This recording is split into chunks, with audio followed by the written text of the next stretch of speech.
A priceless Venetian goblet shatters in the dead of night at Blackthorn Manor, its crash echoing with malice.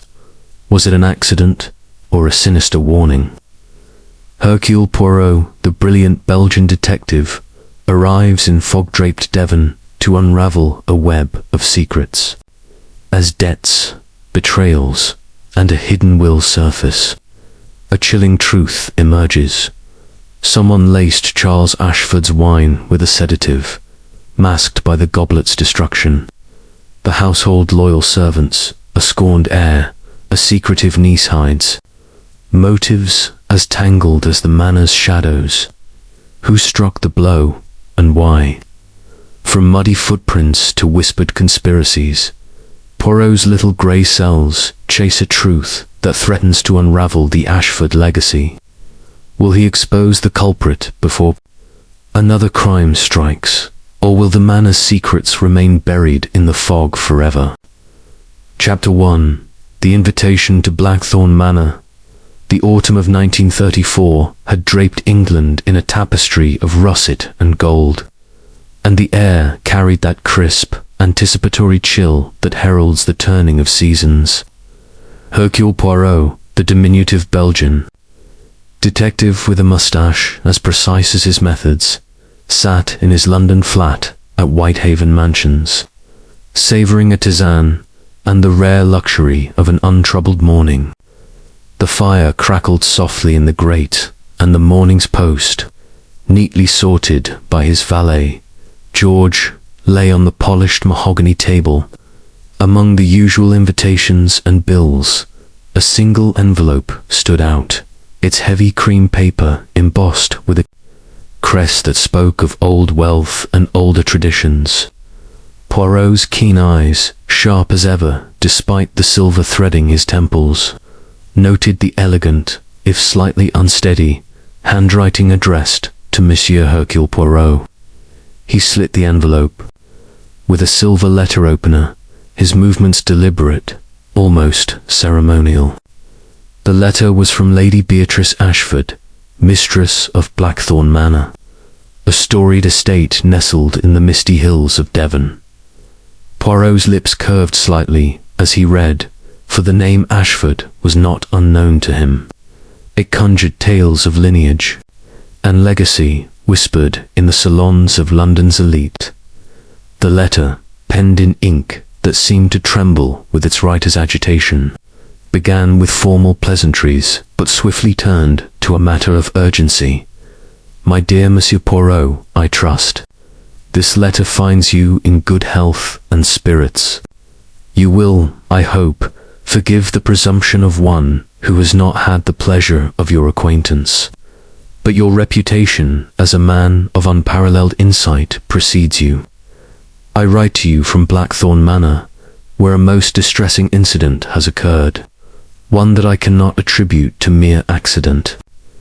During a dinner party 2 evenings past, a priceless Venetian goblet, an heirloom of my family for 3 centuries, was shattered under circumstances that suggest deliberate malice.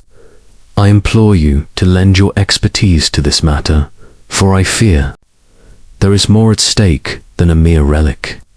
Should you honour us with your presence, I assure you of every hospitality. A train departs Paddington for Exeter tomorrow at noon, and my car will meet you at the station. Yours in hope. Beatrice Ashford. Poirot leaned back in his armchair, his fingers steepled, his eyes half closed as the little grey cells began their silent dance. A shattered goblet Venetian, no less suggested not only value but symbolism, a strike at the heart of tradition. The tremor in Lady Beatrice's script hinted at fear, perhaps of betrayal within her own circle, and the invitation to Devon, with its promise of a mystery cloaked in the elegance of an English manor, was irresistible to a mind that thrived on the unravelling of human motives. A bean, he murmured. The game, it begins. He summoned Captain Arthur Hastings, his loyal friend and occasional chronicler, who was at that moment enjoying a late breakfast at his club. Hastings, ever the epitome of English reliability, arrived within the hour, his ruddy face alight with curiosity. "Poirot, old chap, you've that look about you," he said, tossing his hat onto the rack. "What's afoot?" Poirot handed him the letter, watching as Hastings's brows rose. "Blackthorn Manor, by Jove, that's the Ashford place. Old family, pots of money, though I hear the son's a bit of a loose cannon. What's this about a goblet?" "A goblet, mon ami, is not merely a vessel," Poirot replied, his voice soft but laced with intent. "It is a symbol, a piece of history. Its destruction is a message, and Hercule Poirot will discover to whom it was addressed. We depart for Devon tomorrow." Hastings, accustomed to Poirot's flair for the dramatic, grinned. "A weekend in the country, eh? Might be just the ticket. Though I warn you, Poirot, these old manors can be deucedly draughty." The train journey to Exeter was a study in contrasts. Poirot, immaculate in his tailored overcoat, sat with a copy of the Times, his eyes scanning the headlines with detached interest, while Hastings, ever gregarious, struck up a conversation with a fellow passenger about the prospects for the upcoming cricket season. The countryside rolled past in a blur of hedgerows and sheep-dotted fields, the mist thickening as they neared Devon. At Exeter station, a sleek Rolls-Royce awaited, its driver a young man in livery who introduced himself as Thomas, Lady Beatrice. Chauffeur, "Her ladyship's expecting you, sir," he said to Poirot, touching his cap. "It's a fair drive to Blackthorn, but the road's good." The drive to Blackthorn Manor wound through lanes shadowed by ancient oaks, their branches forming a canopy that seemed to whisper secrets. The manor itself emerged from the fog like a spectre, its grey stone facade adorned with ivy and punctuated by tall, mullioned windows. Towers flanked its wings, giving it the air of a fortress softened by time. As the car crunched to a halt on the gravel drive, the great oak door swung open, and Lady Beatrice Ashford descended the steps, her presence as commanding as it was. Gracious, she was a woman of perhaps 50. Her silver-streaked hair swept into an elegant chignon, her green eyes sharp yet shadowed by unease. Her dress, a deep burgundy, spoke of understated wealth, and her handshake, though firm, betrayed a slight tremor. "Monsieur Poirot, Captain Hastings," she said, her voice low and cultured, "I cannot thank you enough for coming. This is a house of shadows at present, and your arrival brings light." Poirot bowed, his moustache quivering with approval. "Madame, it is an honor to serve. The matter of the gobletide intrigues me. But first, permit me to observe the household, for it is in the hearts of those within that the truth often lies." Lady Beatrice led them into a hall that seemed to belong to another century, its walls lined with portraits of stern-faced Ashfords gazing down from gilded frames. A vast chandelier hung above, its crystals catching the weak autumn light. She introduced the household with the practiced ease of a hostess, though Poirot noted the strain in her smile. First came Charles Ashford, her only son, a man of 30 with the charm of a matinee idol and the restless eyes of a gambler. His tailored suit was impeccable, but his tie was slightly askew, a detail Poirot filed away.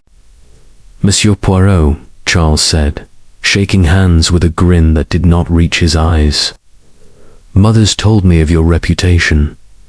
Bit of a fuss over a glass, don't you think?" "A glass, monsieur, or a treasure?" Poirot replied, his tone mild but probing. Charles laughed, a touch too loudly, and turned away. Next was Eleanor Grey, Lady Beatrice's niece, a woman in her late 20s with a pale, almost ethereal beauty. Her dark hair was pulled back severely, and her grey eyes seemed to see beyond the room, as if lost in a private world. She murmured a greeting, her hands clasped tightly, and Poirot noted the faint scent of earth about her, suggesting time spent in a garden or greenhouse. "Miss Grey is a botanist," Lady Beatrice explained, pride mingling with concern. "She tends our conservatory, where she cultivates the most extraordinary orchids." Major Reginald Thorne, a retired military man and family friend, strode forward with the bearing of a man accustomed to command. His face was weathered, his moustache bristling, and his handshake was as firm as his opinions. "Poirot, he boomed. "Heard you're a wizard with mysteries. Well, this one's a rum business. That goblet was worth a king's ransom, and now it's in bits." Clara Wentworth, Lady Beatrice's young companion, was a contrast in vivacity, her auburn curls bouncing as she curtsied with a playful smile. "Oh, Monsieur Poirot, it's like something out of a novel," she exclaimed, her blue eyes sparkling. "One minute we're dining, the next crush. It's positively thrilling." Her enthusiasm, Poirot suspected, masked a deeper awareness of the household's tensions. The staff were introduced more briefly. Mrs. Dobbs, the housekeeper, a woman of middle age, with a face as unyielding as the manor's stone, and Victor Reed, the butler, a lean man whose reserved demeanour bordered on the secretive. His eyes, Poirot noted, lingered on Charles with a flicker of something disdain, perhaps, or fear. Tea was served in the drawing-room, a cavernous space warmed by a roaring fire. The furniture was heavy, Jacobean, and the walls bore tapestries, depicting hunts and feasts, their colours faded but still vivid. Lady Beatrice, seated on a velvet settee, recounted the evening of the incident with a precision that impressed Poirot. "It was a small gathering," she said, "just the family and Major Thorne.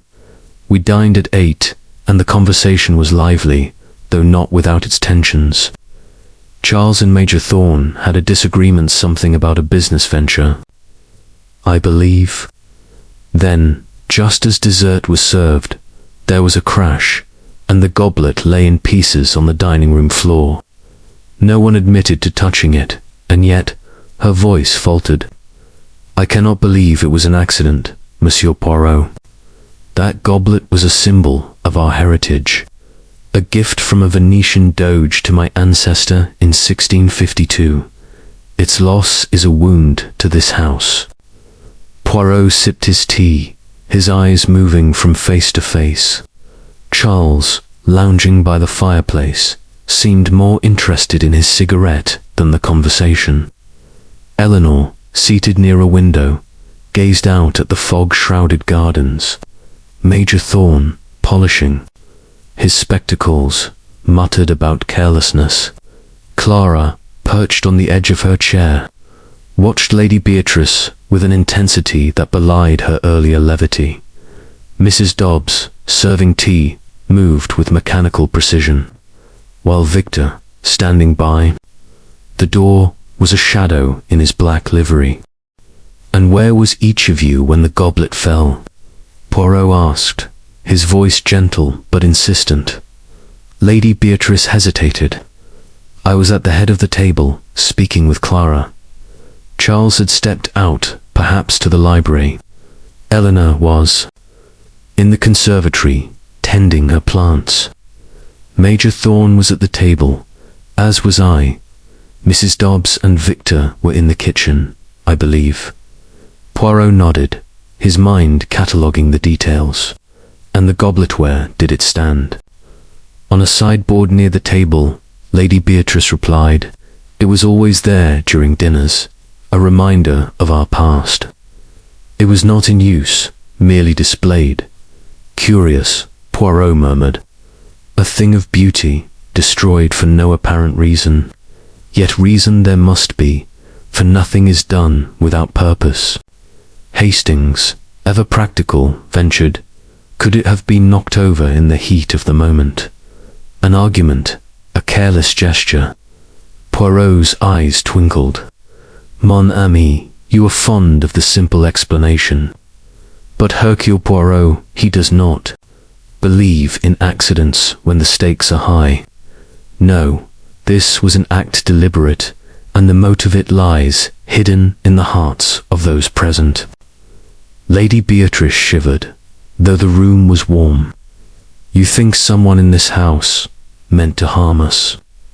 Not to harm, perhaps, Poirot said, but to send a message. And that message, madame, I shall uncover. The afternoon passed in a tour of the manor, guided by Clara, whose chatter filled the silences but did little to dispel the air of unease. The dining room, where the Goblet had met its fate, was a grand space with oak-panelled walls and a long table set for 8.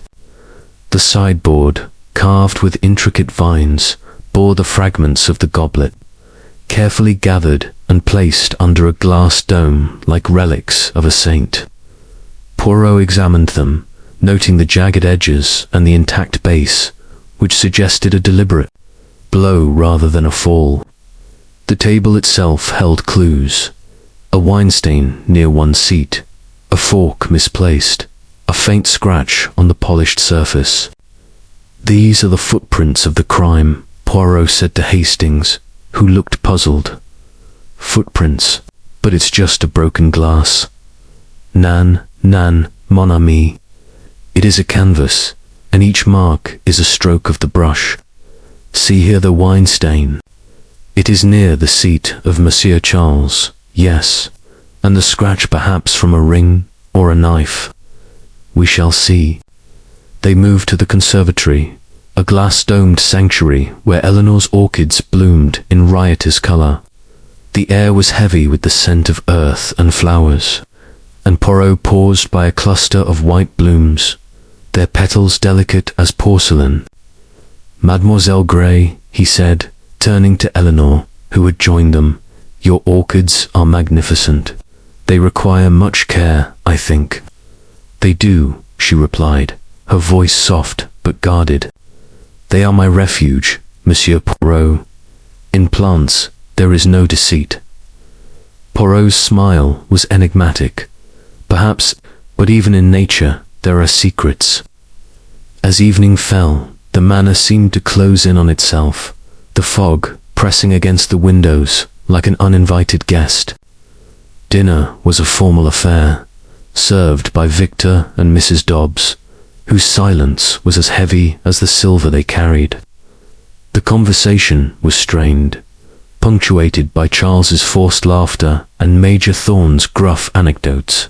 Lady Beatrice, at the head of the table, was a study in composure, but her eyes darted to Poirot as if seeking reassurance. Clara, seated beside Hastings, kept up a stream of chatter, but Poirot noted her hands, which twisted her napkin into knots. Eleanor ate little, her gaze fixed on her plate, while Major Thorn drank deeply, his face flushed.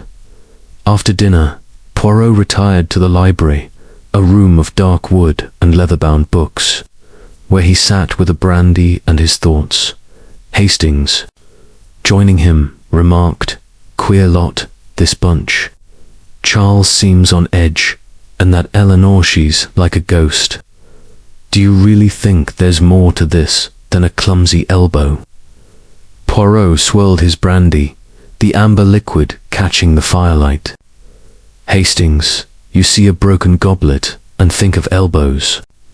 I see a broken goblet and think of hearts broken, envious, vengeful. The goblet was not merely shattered, it was chosen. Why that goblet? Why that night? These are the questions that will lead us to the truth." He rose, his small frame radiating. "Purpose? Tomorrow, mon ami, we begin in earnest. The dining room, the fragments, the people, they will speak to Hercule Poirot, and when they do, the mystery of Blackthorn Manor will be no more." As they retired to their rooms, The manor creaked and sighed, its ancient bones settling into the night. Poirot, lying in his canopied bed, stared at the ceiling, his mind a whirl of possibilities.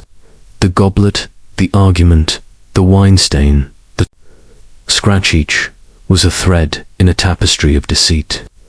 And somewhere, in the shadows of Blackthorn Manor, the truth waited, as patient and elusive as the fog that cloaked the hills.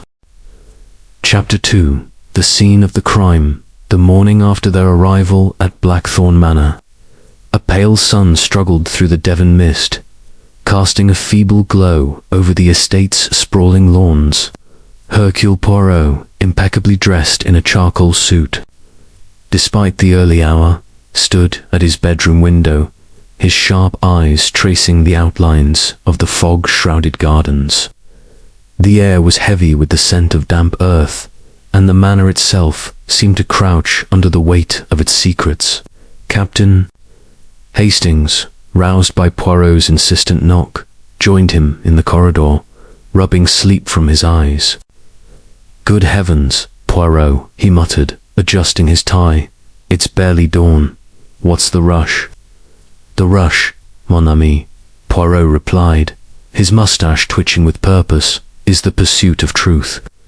The dining room awaits, and it is there that the goblet met its fate. We must examine the scene before the household stirs and the traces of the crime are disturbed." They descended the grand staircase, its polished banister gleaming under the chandelier's muted light. The manor was silent, save for the distant clatter of pans from the kitchen, where Mrs. Dobbs and her staff were preparing breakfast. Dining room, when they reached it, was a cavernous space, its oak-panelled walls absorbing the morning's tentative rays. A long mahogany table dominated the center, set for 8, its surface polished to a mirror-like sheen. Above, a chandelier of wrought iron and crystal hung like a frozen cascade, its prisms catching the light in fleeting glints. On a sideboard against the far wall, beneath a glass dome, lay the fragments of the Venetian goblet, their jagged edges glinting with a malevolence that seemed almost human. Poirot approached the sideboard with the reverence of a priest at an altar. The goblet's remains were a pitiful sight. Shards of delicate glass, once a masterpiece of Venetian craftsmanship, now reduced to a scattering of splinters. The base, however, was curiously intact, its intricate engravings a pattern of vines and cherubs touched by the violence that had shattered the rest. Poirot's gloved fingers hovered over the fragments, not touching but observing, his eyes narrowed in concentration. "Regard us, Hastings," he said softly, pointing to the base. "It is unbroken, yet the upper portion is in pieces. This was no mere fall, no accident of a clumsy hand. The goblet was struck deliberately, with force." Hastings, peering over Poirot's shoulder, frowned. "Struck? But why? It's just a fancy glass, isn't it? Couldn't someone have knocked it over during that row Lady Beatrice mentioned?" Poirot's lips curved into a faint smile, one that suggested patience with his friend's simplicity. "Mon ami, you see a glass, but I see a symbol.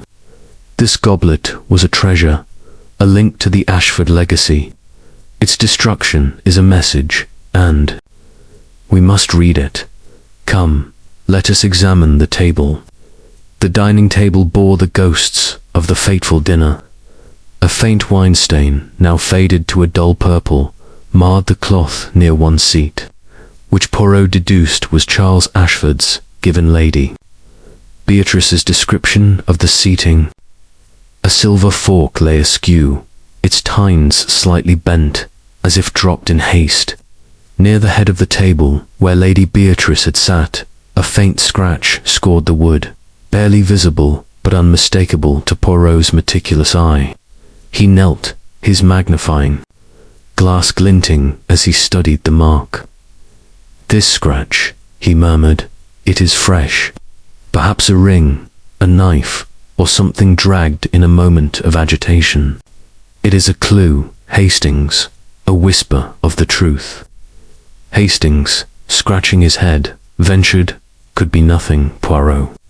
These old houses are full of scratches and stains. You're making a mountain out of a molehill." Poirot straightened, his eyes gleaming with a quiet intensity. "Nan, mon ami, in the house of Hercule Poirot, there are no molehills. Every mark, every stain, is a word in the language of crime. We must listen." He moved to the sideboard again, noting its position relative to the table. It stood against the wall, just beyond Charles's seat, easily within reach of anyone. Passing by, the glass dome protecting the fragments was a recent addition, placed there by Lady Beatrice to preserve the evidence.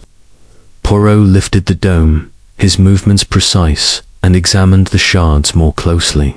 One fragment, slightly larger than the others, bore a faint smudge, almost imperceptible, like the ghost of a fingerprint. "Curio," he said, sealing the shard in a small envelope he produced from his pocket. "This we shall have analyzed. It may speak when all else is silent." The dining room's windows overlooked the gardens, and Poirot paused to study the view. The fog had lifted slightly, revealing a stone fountain and a maze of hedges. He noted a narrow path leading to the conservatory, where Eleanor Grey spent her hours among her orchids. "The conservatory," he said, half to himself. "It is a place of solitude, yes. Yet Mademoiselle Grey was there during the dinner. We must ascertain why." Before they could proceed, the door swung open, and Lady Beatrice entered. Her burgundy shawl draped over her shoulders like a royal mantle. Her face, though composed, bore the strain of sleepless nights. "Monsieur Poirot," she said, "I trust you slept well. Have you found anything of note?" Poirot bowed slightly. "Madame, the dining room is a canvas, and the crime has left its brushstrokes. The goblet was not merely broken, it was shattered with intent. Tell me, who had access to the sideboard that night?" Lady Beatrice hesitated, her fingers tightening on her shawl. "All of us, I suppose. The sideboard is near the table, and anyone could have approached it. Charles was nearest, but he left the room briefly during the argument with Major Thorn. Eleanor was in the conservatory, as I mentioned. Clara and I were at the table, as was Major Thorn. The servants, Mrs. Dobbs and Victor, were in the kitchen, though Victor came in to clear plates just before the crash." Poirot nodded, his mind cataloguing the details. "And the argument, what was its nature?" "It was about a business venture," Lady Beatrice said, her voice tinged with regret. "Charles has been imprudent with his investments. Major Thorn proposed a partnership, something about importing rare timbers, but Charles dismissed it as folly. They grew heated. Then Charles stormed out. Moments later, we heard the crash."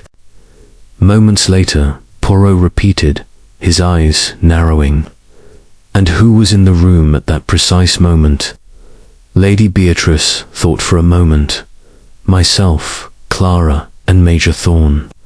Eleanor returned shortly after, and Victor was in and out. Charles came back just as we were gathering around the broken goblet." Poirot's gaze drifted to the table, then back to the sideboard. "Mercy, madame, your recollection is most helpful. Now, I would speak with each member of the household. The truth, it hides in their words." Lady Beatrice arranged for the interviews in the library, a room of dark wood and leather-bound books, where a fire crackled in the grate. Charles was first, sauntering in with a cigarette dangling from his lips, his charm masking a nervous energy. "Monsieur Poirot," he said, sprawling in a chair. This is all a bit theatrical, isn't it? A broken glass, and mothers calling in the great detective. Poirot's smile was polite, but unyielding. Monsieur Ashford, a treasure of... Your family is destroyed. This is no small matter. You argued with Major Thorn, yes. And then you left the room. Where did you go? Charles exhaled a plume of smoke, his eyes flickering. To the library, for a smoke and a moment's peace. Thorn's an old fool, banging on about his timber scheme. I told him it was nonsense, and he didn't take it well. And when you returned, the goblet was broken. Yes, I heard the crash as I was coming back, found everyone staring at the mess like it was the end of the world. Poirot's fingers tapped lightly on the arm of his chair. You were near the sideboard before you left. Did you touch the goblet? Charles's grin faltered. No, I didn't. Why would I? It's mother's pride and joy. I wouldn't dare, Mercy, Poirot said, dismissing him with a wave. As Charles left, Poirot murmured to Hastings, "He is too quick to smile, mon ami. The man who smiles in a storm is either innocent or hiding much." Eleanor Grey entered next, her movements as delicate as her orchids. She sat stiffly, her hands folded in her lap, her grey eyes avoiding Poirot's. "Mademoiselle," he began, his voice gentle, "you were in the conservatory during the dinner. Why did you leave the table?" Eleanor's fingers tightened. "My orchids needed attention. One of them, a rare phalaenopsis, was showing signs of wilt. I couldn't bear to lose it." "You heard nothing of the argument or the crash?" "I heard raised voices," she admitted, "but I was focused on my plants. When I returned, the goblet was broken, and everyone was upset." Poirot leaned forward, his eyes searching her face. "You are a scientist, mademoiselle. You observe closely. Did you see anyone near the sideboard before you left?" She hesitated, then shook her head. "No, monsieur, I was distracted." Poirot nodded, noting her unease. "Merci, mademoiselle, you may go." Major Thorn was next, his military bearing undiminished by the years. He stood rather than sat, his hands clasped behind his back. "Damned odd business, Poirot," he said. "That goblet was worth a fortune. I was at the table when it happened, heard the crash, looked up, and there it was, in pieces." "You argued with Monsieur Charles," Poirot said. "Was your anger such that you might have acted rashly?" Thorn's face reddened. "I'm a soldier, not a vandal. I'd no reason to touch the thing. Charles is a fool, but I wouldn't smash his mother's heirloom over it." Poirot's eyes twinkled. "And yet, Major, anger is a powerful force. You were near the sideboard." "I didn't move from my seat," Thorn snapped. "Ask Clarucci was prattling on about some London play. Kept me glued to my chair." Clara Wentworth entered with a bounce, her auburn curls catching the firelight. "Monsieur Poirot, this is so exciting," she exclaimed, then caught herself. "I mean, dreadful, of course, but exciting too, like a detective story." Poirot's smile was indulgent. "Mademoiselle, you were at the table with Madame and the Major. Did you see anything unusual?" Clara's eyes widened. "Well, it all happened so fast. Charles and Major Thorn were arguing, then Charles left, and then crush. I heard it, but I didn't see who did it. I was talking to Major Thorn about the importance of being earnest." "You did not approach the sideboard?" "Oh no," she said, shaking her head. "I was far too busy trying to keep the conversation lively. Lady Beatrice was so quiet, you see." Poirot dismissed her, then turned to the servants. "Mrs. Dobbs." The housekeeper, was a fortress of propriety, her grey hair pulled into a tight bun. "I was in the kitchen, sir," she said, her voice clipped. "Victor and I were preparing the dessert. I heard nothing until Miss Clara screamed. And you, Monsieur Reed?" Poirot asked the butler, whose lean frame seemed to shrink under scrutiny. Victor's eyes darted to the floor. "I was in and out, sir, clearing plates. I heard the crash as I was returning from the kitchen. I saw the goblet broken, but I don't know how it happened." Poirot leaned back, his hands folded. "Mercy, both of you. Your duties, they keep you busy. But the eyes they see more than you say." As the servants left, Hastings sighed. "Well, Poirot, they all have their stories, but none of them saw anything. It's a dead end." Poirot's eyes gleamed with mischief. "A dead end, Hastings. Nan, it is a beginning. Each has told me something, even if they do not know it. The wine stain, the scratch, the smudge on the glass, they are the threads of a tapestry. And Hercule Poirot, he will weave them into truth." They returned to the dining room, where Poirot paced slowly, his hands clasped behind his back. He paused by the sideboard, then by the table, his mind reconstructing the scene. "The argument," he said. "It was a distraction, perhaps. Charles leaves. The voices rise, and in that moment the goblet falls. But by whose hand, and why?" He turned to Hastings, his expression grave. "We must watch, mon ami. The household is a stage, and each player hides a secret. The goblet is but the opening act. The drama, it is yet to unfold." As they left the dining room, the manor seemed to hold its breath, its shadows lengthening in the morning light. Poirot's little grey cells were alight with possibilities, and the mystery of the shattered goblet grew deeper with every step. Chapter 3. The Shadow of Motive. The morning mist clung stubbornly to the grounds of Blackthorn Manor, weaving a ghostly veil over the manicured lawns and ancient yews. Hercule Poirot, fortified by a breakfast of perfectly boiled eggs and a tisane, prepared to his exact specifications, stood in the manor's rose garden, his polished shoes gleaming against the dew-kissed gravel.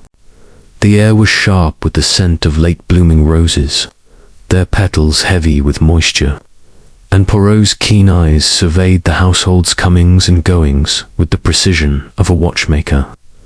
Captain Hastings, bundled in a tweed coat, joined him, his breath visible in the chill. "Bit early for a stroll, Poirot," he remarked, rubbing his hands. "What are we looking for out here?" Poirot's moustache twitched, a sign of his mind's restless activity. "We look, mon ami, for the shadows behind the words.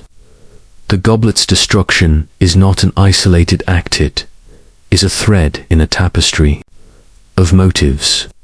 To understand the crime, we must understand the hearts of those within these walls." They began their walk, Poirot's small, precise steps contrasting with Hastings's longer stride. The garden was a labyrinth of paths, each bordered by hedges or flower beds, and it offered a vantage point to observe the household without being observed. Charles Ashford was the first to appear, pacing by the stone fountain that dominated the garden's center. His hands were thrust deep into his pockets, his face clouded with agitation as he muttered to himself, the words inaudible but the tone unmistakably urgent. Poirot noted the tension in his shoulders, the way his eyes darted toward the manor as if expecting pursuit. "Monsieur Charles," Poirot murmured. "He is a man under pressure, perhaps the pressure of debts or something more." Next, they passed the conservatory, its glass panes misted with condensation. Through a gap in the fogged glass, Poirot glimpsed Eleanor Grey, her slender figure bent over a tray of orchids, her movements as delicate as the petals she tended. Her face, usually so composed, was taut with concentration, and Poirot observed the way her fingers hesitated, as if her thoughts were elsewhere. "Mademoiselle Grey," he said to Hastings, "she seeks refuge in her plants, but refuge from what? Guilt, fear, or merely the weight of this house?" Further along, near a gnarled oak, Major Reginald Thorne sat on a bench, polishing an old service revolver with a cloth. The metallic clicks of his work carried across the garden, and his weathered face was set in a scowl. Poirot paused, his head tilted. The Major, he clings to his past, his honor. But honor can be a motive for destruction as much as for protection. We shall see. Clara Wentworth appeared next, seated in a rose arbor with a sketchbook on her lap, her pencil moving swiftly over the page. Her auburn curls caught the weak sunlight, but her expression was far from the carefree vivacity she had displayed the previous day. She glanced up, catching Poirot's eye, and offered a quick smile before returning to her work. Poirot's gaze lingered on her sketchbook, wondering what secrets it might hold. "Mademoiselle Clara," he said softly, "she is the observer, always watching, always smiling. But what does she see?"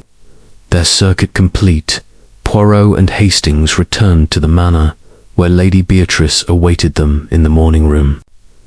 The room was a study in elegance, its walls adorned with watercolor landscapes, and its windows offering a view of the fog-wreathed hills. Lady Beatrice, seated at a small writing desk, rose to greet them, her green eyes shadowed by sleeplessness. "Monsieur Poirot," she said, her voice steady but strained, "I trust your examination of the dining room was fruitful. Have you any theories?" Poirot inclined his head, his expression inscrutable. "Theories, madame, are like seeds. They must be planted and nurtured before they bloom. But I have questions. The goblet, you say it was priceless. Was it insured, lady?" Beatrice nodded, her fingers tightening on the edge of the desk. "Yes, for a considerable sum, £20,000, to be precise. But its value was not merely monetary. It was a gift from a Venetian doge to my ancestor, Sir Edmund Ashford, in 1652, for services rendered during a diplomatic mission. To lose it is to lose a piece of our soul." Poirot's eyes gleamed. "And yet, madame, someone chose to shatter that soul. Tell me, who in this household might have reason to resent that symbol?" Her lips parted, then closed, as if weighing her words. "I cannot imagine anyone here capable of such an act. Charles, perhaps, has been reckless, but he loves this family. Eleanor is devoted to her work, not to destruction. Major Thorne reveres tradition, and Clarechet is too young, too bright for such malice. As for the servants, Mrs. Dobbs has served us faithfully for 20 years, and Victor, though reserved, is loyal."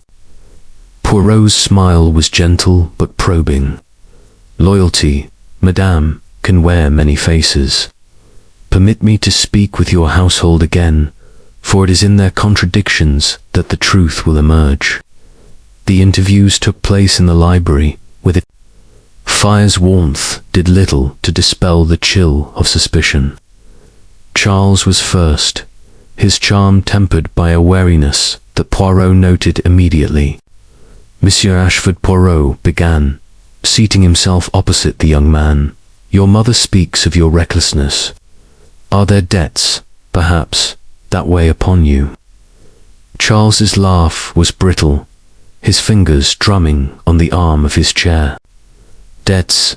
Who doesn't have them these days? I've had a few bad investments, nothing more. I'd hardly smash a family heirloom over it." "And yet," Poirot said, his voice soft as silk, "the goblet was near your seat. You argued with Major Thorne, then left the room. Was there something or someone that drove you to such agitation? Charles's eyes narrowed. You're fishing, Poirot.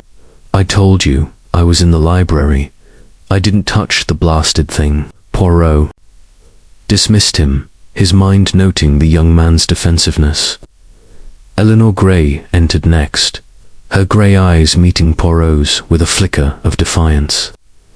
Mademoiselle, he said, your orchids are your passion, yes. But passions can be costly. Have you ever felt the weight of this family's expectations? Eleanor's hands clasped tightly in her lap. I am grateful to Aunt Beatrice, she said, her voice low. She has given me a home, a purpose. But yes, there are expectations. I prefer my plants, they do not judge. Poirot leaned forward. And the goblet, did it represent those expectations? Did its presence oppress you? Her lips twitched, as if suppressing a retort. I had no reason to destroy it. I was in the conservatory when it happened. Major Thorn followed, his military precision undiminished by the setting. Monsieur Poirot, he said, standing ramrod straight, I've seen my share of destruction, but I'd never lay a hand on a piece of history like that goblet. It was a work of art, a link to the past. And yet, Poirot said, you argued with Monsieur Charles. Was there resentment, perhaps, that he dismissed your proposal? Thorn's face reddened. The boy's a fool, but I'm not one. To hold grudges. I stayed at the table, as Clara can attest. I heard the crash, same as the others. Clara Wentworth entered with her usual exuberance, but Poirot detected a calculated quality in her smile. Mademoiselle, he said, you are the companion of Madame Ashford, yet you seem to know much of this household. What tensions have you observed? Clara's eyes widened, then softened into a laugh. Oh, Monsieur Poirot, you make it sound so sinister. Charles is a bit wild, Eleanor's rather quiet, and Major Thorn's all bluster. But their family. You know families squabble, and you, Poirot pressed. What is your place in this family? Her smile faltered. I'm here to help Lady Beatrice, to keep things cheerful. I don't have motives, if that's what you mean. The servants were last. Mrs. Dobbs, her face as unyielding as granite, spoke of her devotion to the Ashfords. I've served this family since I was a girl, she said. I'd never harm their legacy. But Poirot noted the way her eyes lingered on Charles, a flash of disapproval in their depths. Victor Reed, the butler, was even more guarded, his lean frame tense as he answered. I was in the kitchen, sir, with Mrs. Dobbs. I heard the crash, nothing more. Poirot's gaze was piercing. And yet, monsieur, you see much in this house. Have you seen resentment, perhaps toward Monsieur Charles? Victor's lips tightened. He's careless, sir, but I'd not speak ill of the family. As the interviews concluded, Poirot stood by the library window, gazing out at the gardens. Hastings, ever impatient, said, Well, Poirot, they're a tight-lipped lot. No one's admitting to anything. Are we any closer? Poirot's fingers tapped a rhythm on the windowsill. Closer, mon ami. Oh yes, the motives, they multiply. Like shadows in the fog. Charles and his debts, Eleanor and her burdens, Thorn and his pride, Clara and her secrets. The servants and their loyalties each casts a shadow. The goblet was not broken for itself, but for what it represented, and that, Hastings, is where we must look next. He turned, his eyes alight with purpose. The day is young, and the manor holds its secrets close. But Hercule Poirot, he will coax them out, one by one. Chapter 4. A discovery in the library, the afternoon sun. Struggling through the persistent Devon mist, cast a pallid glow over Blackthorn Manor, its light barely penetrating the library's tall, mullioned windows. Hercule Poirot, his polished shoes silent on the Persian rug, moved through the room with the precision of a cat stalking its prey. The library was a sanctuary of knowledge, its walls lined with leather-bound tomes and its air heavy with the scent of aged paper and beeswax. Shelves soared to the ceiling, interrupted only by a marble bust of some long-forgotten Ashford and a fireplace where embers glowed faintly. Captain Hastings, less at ease in this scholarly domain, lingered near a display of hunting trophies, his fingers tracing the curve of a stag's antler. Rather a grim lot, these, he remarked, gesturing to the mounted heads. Don't you think, Poirot? Poirot, his attention fixed on a row of books, replied without turning. Grim, mon ami, perhaps, but it is not the trophies that interest me today. It is the secrets hidden among these pages. His gloved hand paused on a volume of Venetian history, its spine cracked but intact, titled The Doges of Venice. He slid it from the shelf, and as he did, a folded paper slipped from its pages, fluttering to the floor like a wounded bird. Poirot's eyes gleamed as he retrieved it, unfolding the creased sheet with care. It was a letter, its ink faded but legible, addressed to Charles Ashford from a firm called Hargreaves & Sons, dated 3 weeks prior. The contents were stark, a demand for immediate payment of £10,000, with a thinly veiled threat of legal action should the sum remain unpaid. Poirot's moustache twitched, a sign of his mind's quickening pulse. "Regardas, Hastings," he said, holding up the letter. "A clue, and a most illuminating one. Monsieur Charles, he is not merely reckless, he is drowning in debt."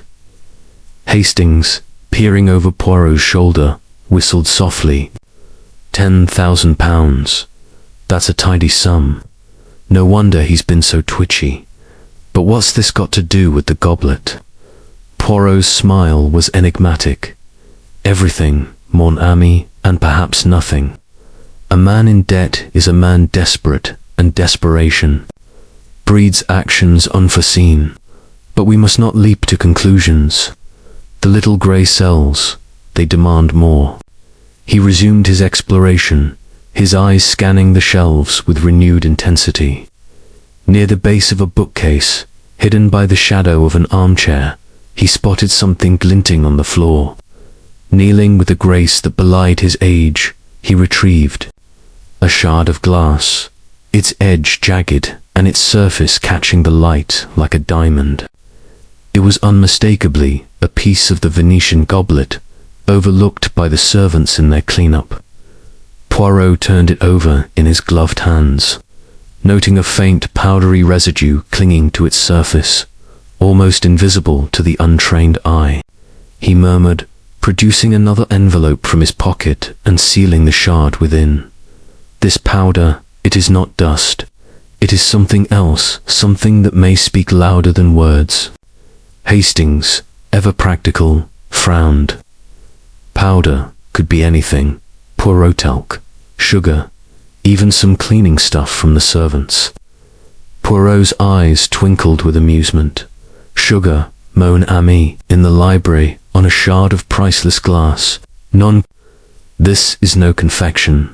It is a clue, and it will tell its story in time. He rose, tucking the envelope into his waistcoat, and turned his attention to the room's other details. The library's desk, a massive oak affair, bore signs of recent use: an inkpot slightly askew, a blotter with faint smudges, a single pen lying at an angle. Poirot opened the drawers, finding only stationery and a few household accounts. But his fingers lingered on a locked compartment, its keyhole gleaming with recent polish. "This desk," he said, "it belongs to Madame Ashford. Yes, we must ask her permission to explore further." Hastings, growing restless, glanced at his watch. All this snooping's well and good, Poirot, but shouldn't we be questioning the household again? Someone must have seen something. Poirot's gaze was steady. Patience, Hastings. The questions, they come, but first we gather the silent. Witnesses the letter, the shard, the desk. They speak when the tongues of men and women falter. They sought out Lady Beatrice, finding her in the morning room where she was arranging a vase of late roses. Her hands, though steady, betrayed a slight tremor as she greeted them. "Monsieur Poirot, Captain Hastings," she said, her voice soft but strained. "Have you made progress?" Poirot bowed slightly. "Progress, madame, is a matter of steps, and we have taken several. But I must ask, I examined the locked drawer in your desk. It may hold answers." Lady Beatrice's eyes widened, but she nodded. "Of course, the key is in my jewel box. I'll fetch it," she returned moments later, the key a small ornate thing that gleamed in her palm. Poirot, with her permission, unlocked the drawer, revealing a small cache of papers, household bills, a few personal letters, and a photograph of a young Charles in a school uniform, his smile unguarded in a way Poirot had not seen in the man. Now, nothing, at first glance, seemed pertinent to the goblet, but Poirot's meticulous nature would not be satisfied until every paper was examined. For now, he closed the drawer, thanking Lady Beatrice with a bow. Dinner that evening was a tense affair, the dining room's grandeur overshadowed by the weight of suspicion. The table, reset with fresh linens, bore no trace of the previous night's chaos, but the memory of the goblet hung over the meal like a spectre. Charles, seated opposite Poirot, was subdued, his earlier bravado replaced by a restless fidgeting. Eleanor, to his left, picked at her food, her eyes fixed on her plate as if it held the secrets of the universe. Major Thorne, his face flushed, with wine, recounted a tale of his days in India, his voice loud but his gaze darting to Charles. Clara, ever the spark of the group, tried to lighten the mood with a story about a London theatre mishap, but her laughter rang hollow. Lady Beatrice, at the head of the table, presided with quiet dignity, though her eyes sought Poirot's, as if pleading for resolution. Poirot observed them all, his mind cataloguing every glance, every gesture. The wine stain from the night of the incident had been near Charles's seat, had it been his glass, spilled in a moment of distraction, or something more sinister. The scratch on the table, near Lady Beatrice, suggested a moment of agitation, hers or another's, and the powdery shard, now safe in his pocket, hinted at a substance that could shift the puzzle's pieces. As the meal concluded, Clara mentioned a local legend about a cursed goblet, said to bring ruin to any who mishandled it. Lady Beatrice paled, her fork clattering against her plate, and Poirot noted her reaction with interest. "A curse, mademoiselle," he said, his tone light but probing, or perhaps a warning. Clara laughed, a touch too brightly. "Just a silly story, Monsieur Poirot. You don't believe in such things, surely?" "I believe in what the evidence tells me," Poirot replied, his eyes never leaving hers. "And the evidence, it is beginning to speak."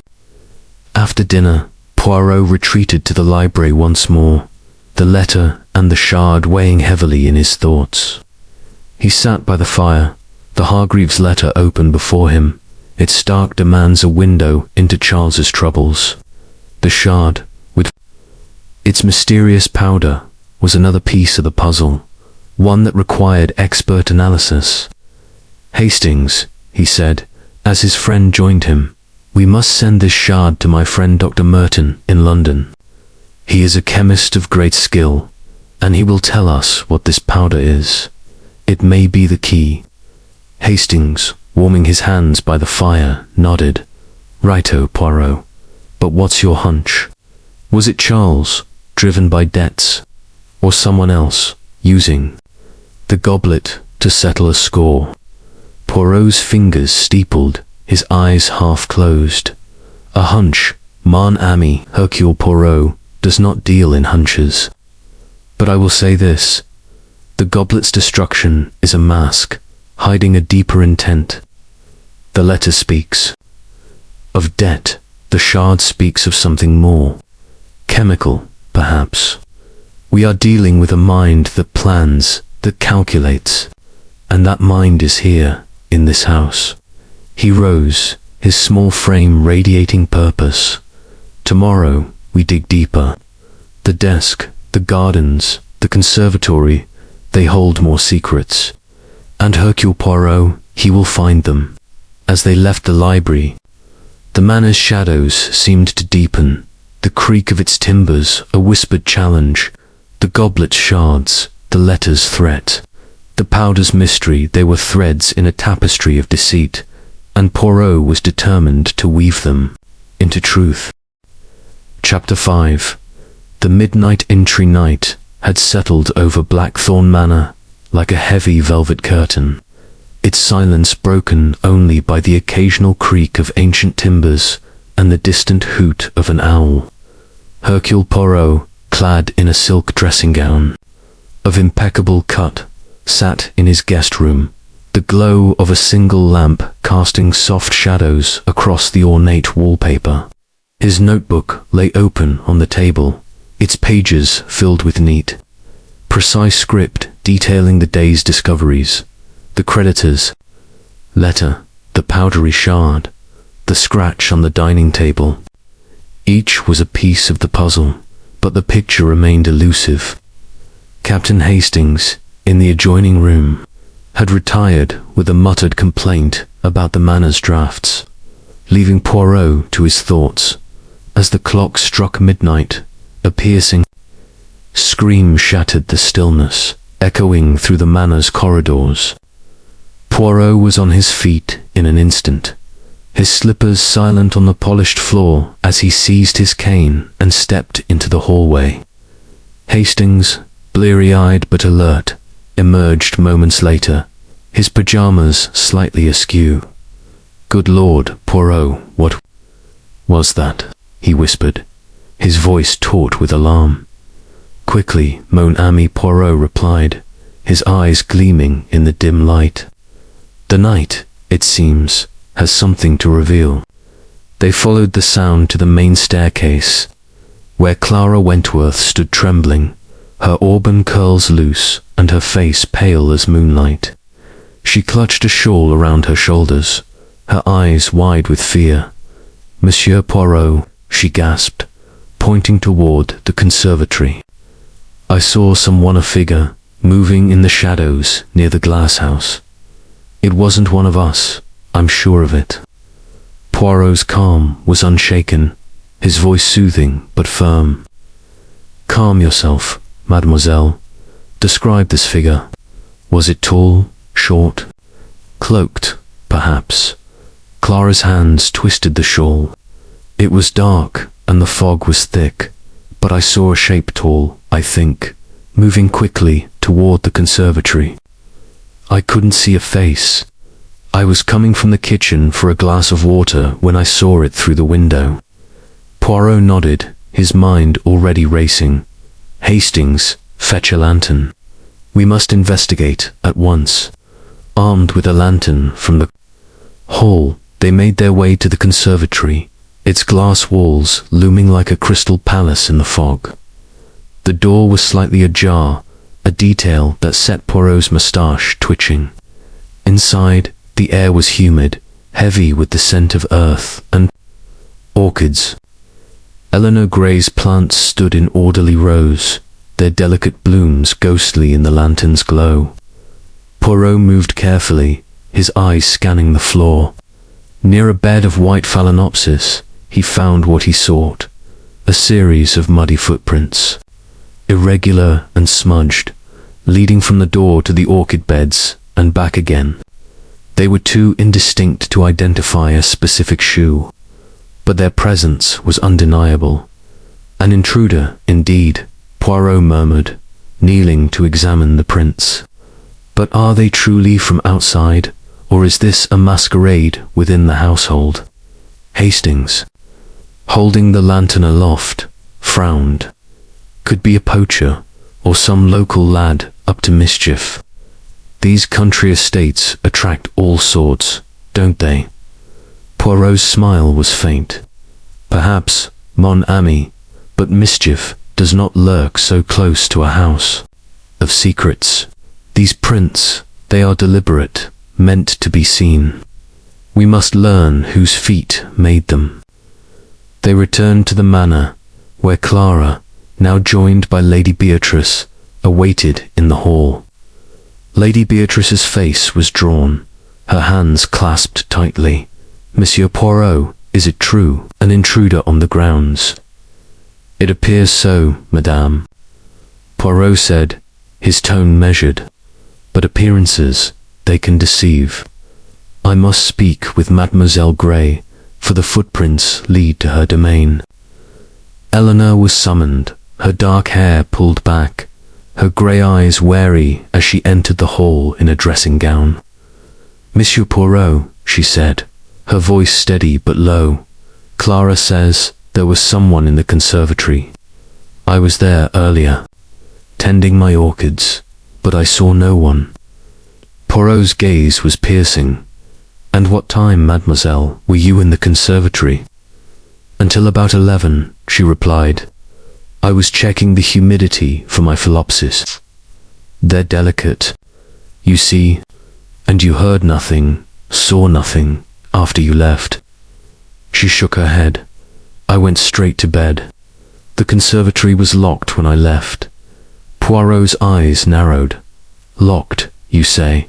Yet the door was ajar when we arrived. Curious, n'est-ce pas? Eleanor's cheeks flushed faintly, but she said nothing. Poirot dismissed her with a nod, then turned to Lady Beatrice. Madame, I must ask, have there been other incidents, perhaps, of strangers on the grounds? Lady Beatrice hesitated. Not recently, but the estate is large, and the villagers sometimes wander too close. We've had no trouble, though, until now. Poirot's fingers tapped his cane.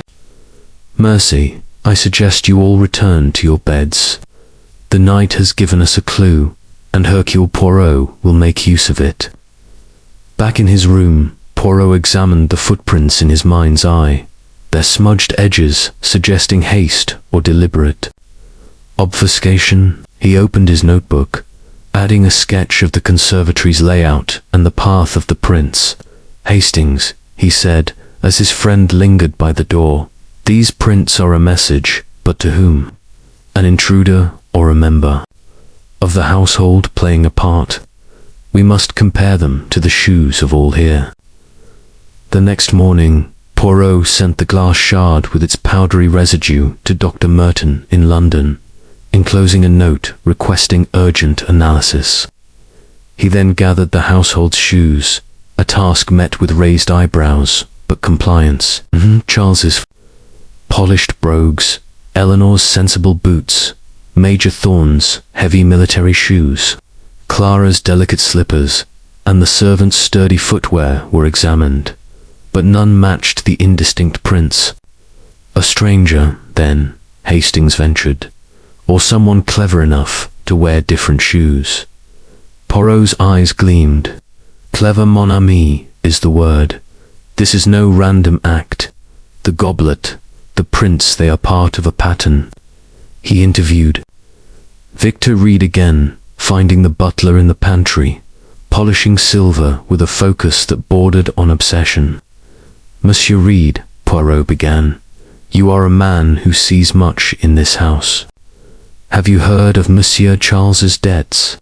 Victor's hands paused, his eyes flickering. I've heard things, sir. He's pawned some of the family's heirloom silver, a painting or two.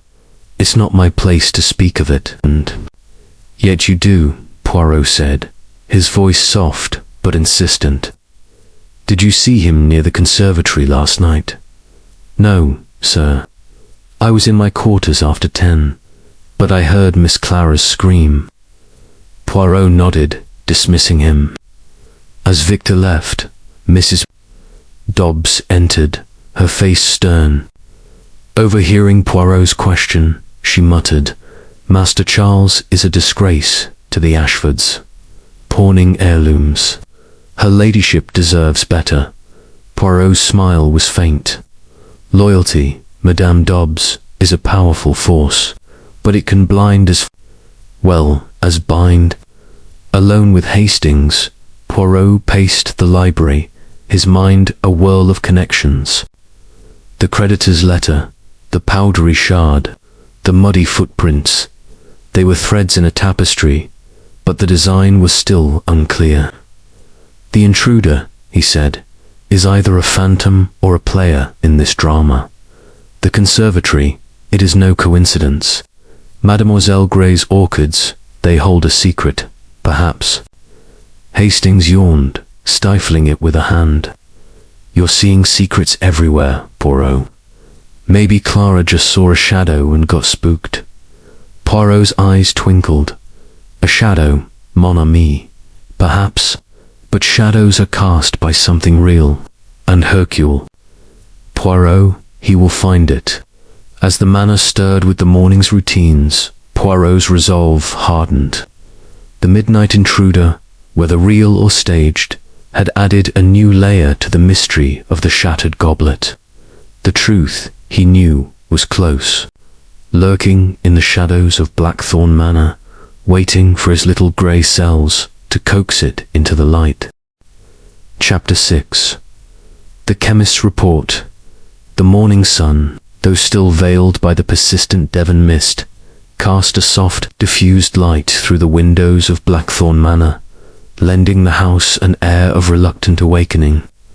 Hercule Poirot, seated at a small writing desk in his guest room, reviewed his notes with the meticulous care of an artist perfecting a canvas. The creditor's letter, the powdery shard, the muddy footprints in the conservatory each was a brushstroke in the portrait of a crime, but the face of the culprit remained obscured. Captain Hastings, entering with a cup of tea, noted Poirot's intense concentration. "You're up early again, Poirot," he said, setting the cup down, still puzzling over that glass shard. Poirot's eyes, sharp as ever, flicked up. From his notebook, the shard, mon ami, is a silent witness, but soon it will speak. I have sent it to Dr. Merton, my chemist friend in London. His report, it will illuminate the shadows of this mystery. A knock at the door announced the arrival of a telegram delivered by Victor Reed, the butler, whose reserved demeanour seemed to mask a growing unease. Poirot opened the telegram with a swift, precise motion, his fingers steady despite the anticipation in his gaze. The message was concise, written in Dr. Merton's clipped style. Shard received. Powder identified as chloral hydrate, a sedative. Trace amounts, likely from contact with liquid.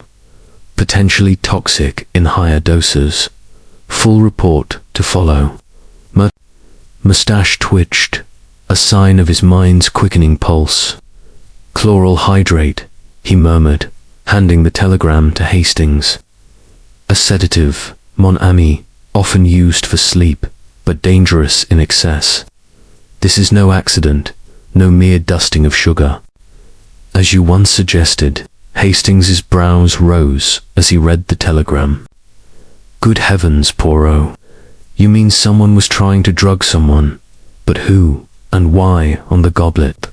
Poirot rose, pacing the room with his hands clasped behind his back.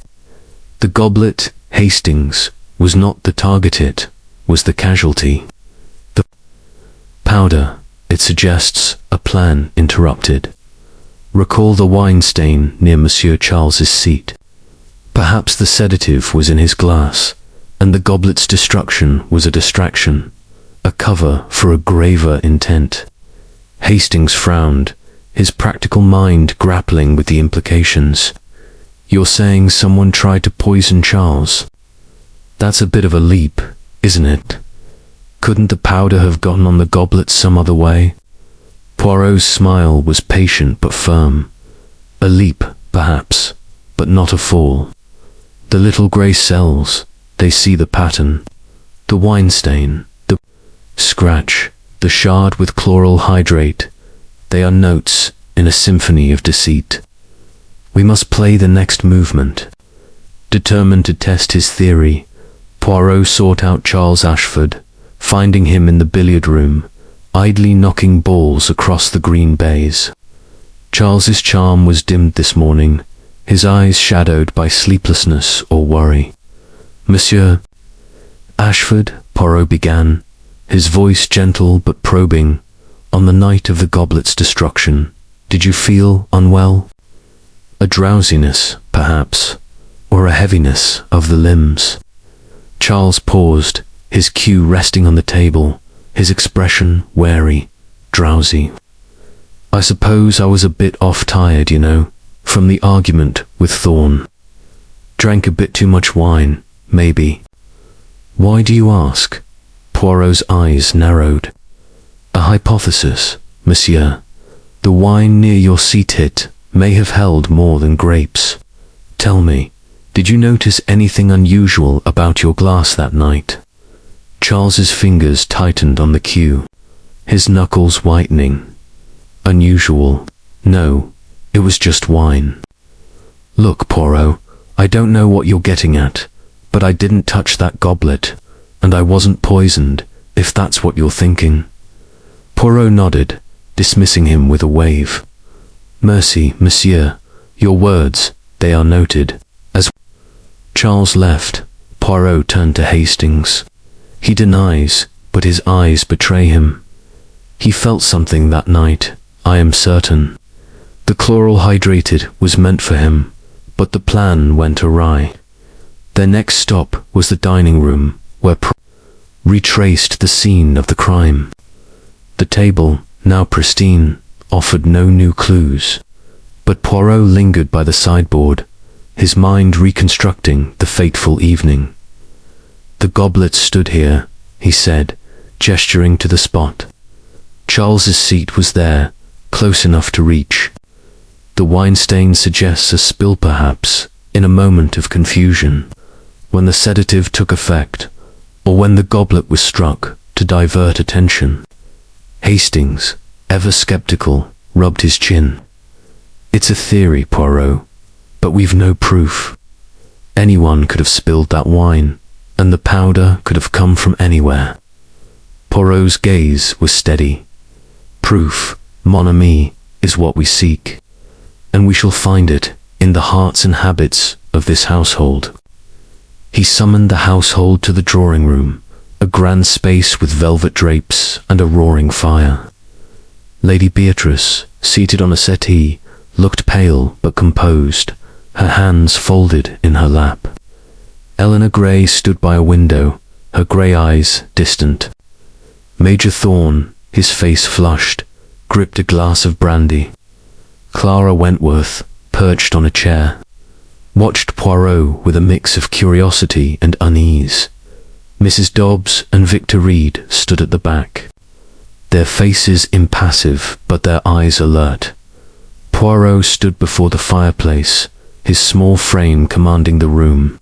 Mesdames et messieurs, he began, his voice clear and deliberate, a new piece of the puzzle has emerged. The goblet's shards bear traces of chloral hydrate, a sedative. This was no accident, but a deliberate act, perhaps linked to a graver intent. I ask you now who among you has knowledge of such a substance? A murmur ran through the room, followed by a heavy silence. Lady Beatrice's hand went to her throat, her eyes wide. A sedative, you mean? Poison? Not poison, madame, unless in great quantity, Poirot replied. But enough to cause drowsiness, perhaps unconsciousness. Who here has access to such a drug? No one spoke. Charles shifted in his seat, his jaw tight. Eleanor's fingers clutched her sleeve, her face unreadable. Major Thorne snorted, muttering about damned nonsense. Clara's eyes darted to Lady Beatrice, then away. Mrs. Dobbs and Victor exchanged a glance, but neither spoke. Poirot's gaze swept the room. Silence. It is a confession of its own. Very well. I shall find the truth, with or without your words. As the household dispersed, Major Thorne approached Poirot, his voice low. Look here, Poirot. If you're pointing fingers, you might look at that butler, Victor. Shady past, that one. Dismissed from a house in Bath for pinching silver. Or so I've heard. Poirot's smile was polite but unyielding. Mercy, Major. All information is of value. But the past, it is only one piece of the puzzle. Alone with Hastings, Poirot paced the drawing room, his mind a whirl of connections. The chloral hydrate, he said. It was meant for Charles, I am certain. The wine stain, his drowsiness, the signs are clear. But who administered it, and why? And the goblet, its destruction was a flourish, a distraction. We must look closer, Hastings, at the motives behind the masks. Hastings sighed, sinking into a chair. It's a devil of a mess, Poirot. Everyone's got a reason to dislike.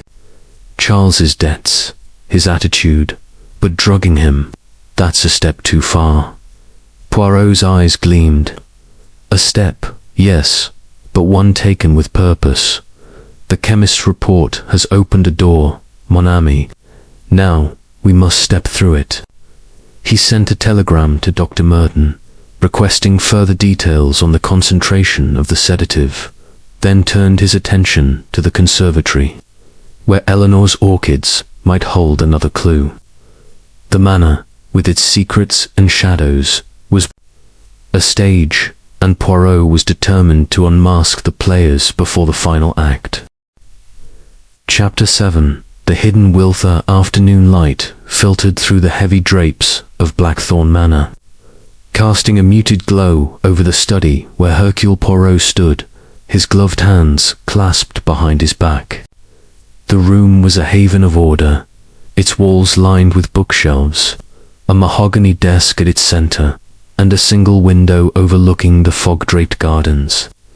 The air carried the faint scent of ink and old leather, a fitting backdrop for the secrets Poirot sensed lurking within.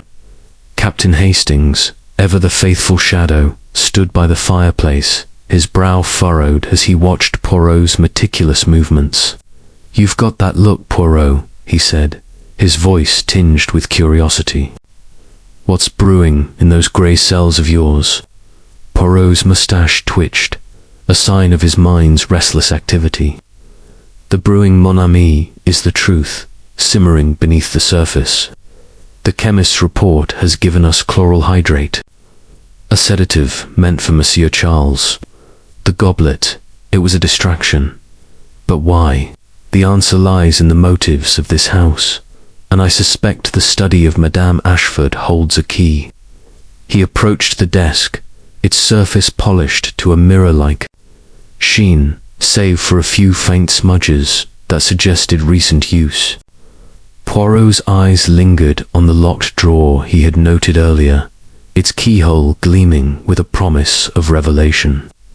"This drawer," he said, turning to Hastings, "it is locked for a reason. We must ask Madame's permission to open it, for it may hold the heart of this mystery." Lady Beatrice was summoned, entering the study with a grace that masked her evident strain. Her burgundy dress was immaculate, but her green eyes betrayed a sleepless night, their sharpness dulled by worry. "Monsieur Poirot," she said, her voice low, "you believe the desk holds something of importance?" Poirot bowed slightly, his manner deferential yet insistent. "Madame, In a house of secrets, a locked drawer is a siren's call. With your permission, I would examine its contents. She hesitated, her fingers brushing the cameo at her throat, then nodded. Very well, the key is in my room. I shall fetch it. She returned moments later, the small, ornate key glinting in her hand. Poirot took it with a murmured mercy, and with a click, the drawer yielded its secrets. Inside was a neat stack of papers, household accounts, a few personal letters, and, tucked beneath them, a sealed envelope marked Last Will and Testament of Beatrice Ashford. Poirot's eyes gleamed as he lifted it, noting the fresh wax seal, unbroken and recent. This, madame, he said, holding it up, is a document of consequence, is it not? Lady Beatrice's lips parted, a flicker of unease crossing her face. It is my will, yes, revised only last month. But what has this to do with the goblet? Poirot's smile was enigmatic. Perhaps everything, perhaps nothing. May I read it? She nodded, her hands clasping tightly. Poirot broke the seal and scanned the document, his expression unreadable. The will was a revelation. The bulk of the Ashford estate, including Blackthorn Manor, was bequeathed to Eleanor Grey, Lady Beatrice's niece, with a modest stipend for Charles, contingent on his financial reform. The document cited Charles's reckless expenditures as the reason for his disinheritance, a decision that would leave him with little beyond a small annuity. Poirot folded the will, his mind racing. Madame, he said, this is a motive most profound. Did Monsieur Charles know of this change? Lady Beatrice's voice was barely above a whisper. I had not yet told him. I meant to, after the dinner party, but then the goblet was shattered, and I delayed. I wanted him to prove himself. First, to show he could be responsible. Poirot's fingers tapped the desk. And yet, secrets have a way of escaping their bonds.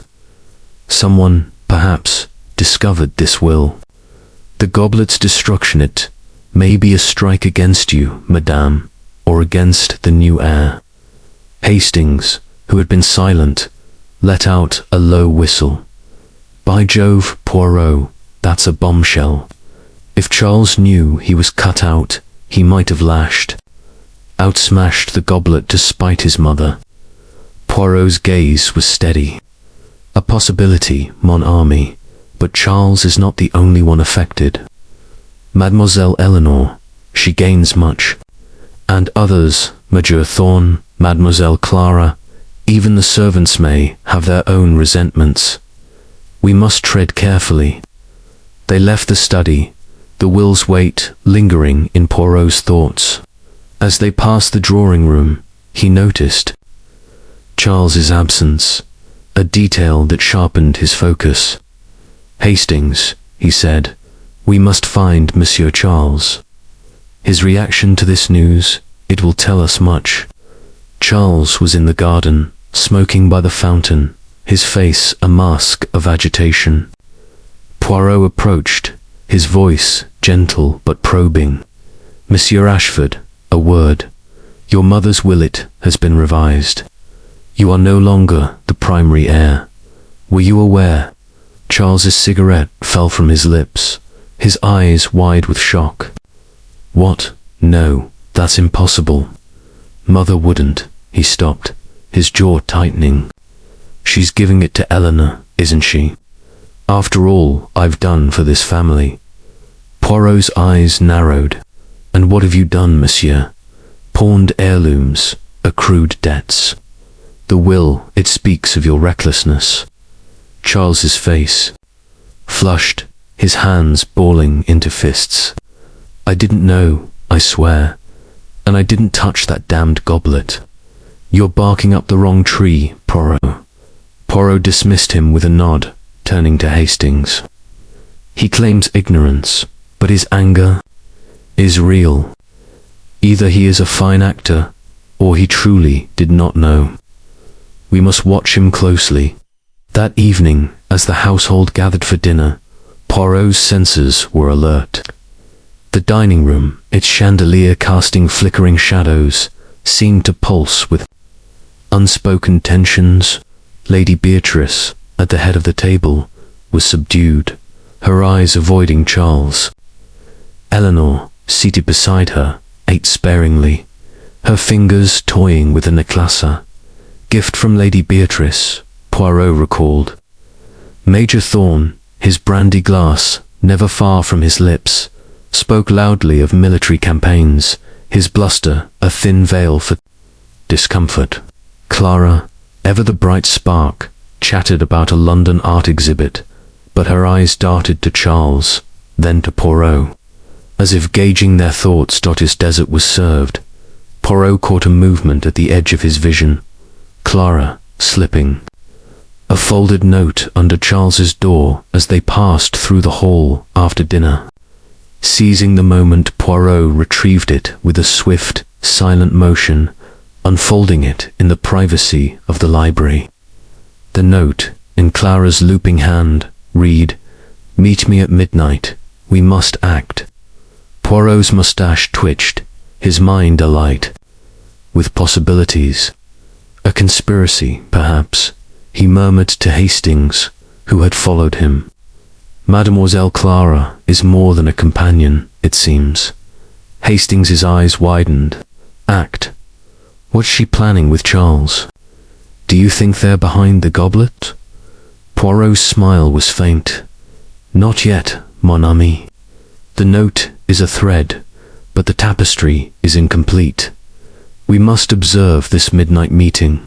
As the manor settled into the night, Poirot's thoughts turned to the will, the sedative, the goblet shards. The hidden will had shifted the puzzle's pieces, revealing a motive that could drive a desperate act. But was it Charles, resentful of his disinheritance? Eleanor, aware of her new status?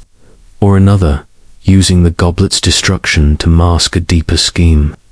The truth, Poirot knew, was close, waiting in the shadows of Blackthorn Manor for his little grey cells to coax it into the light. Chapter 8. The confrontation. The clock in Blackthorn Manor's great hall struck midnight, its chimes resonating through the silent corridors like a summons to judgment. Hercule Poirot, cloaked in a dark overcoat to blend with the shadows, stood, concealed behind a heavy velvet curtain in the conservatory's antechamber. Captain Hastings, ever loyal but visibly uneasy, crouched beside him, his breath shallow to avoid detection. The fog outside pressed against the conservatory's glass walls, creating an ethereal glow under the moonlight, as if the manor itself were holding its breath.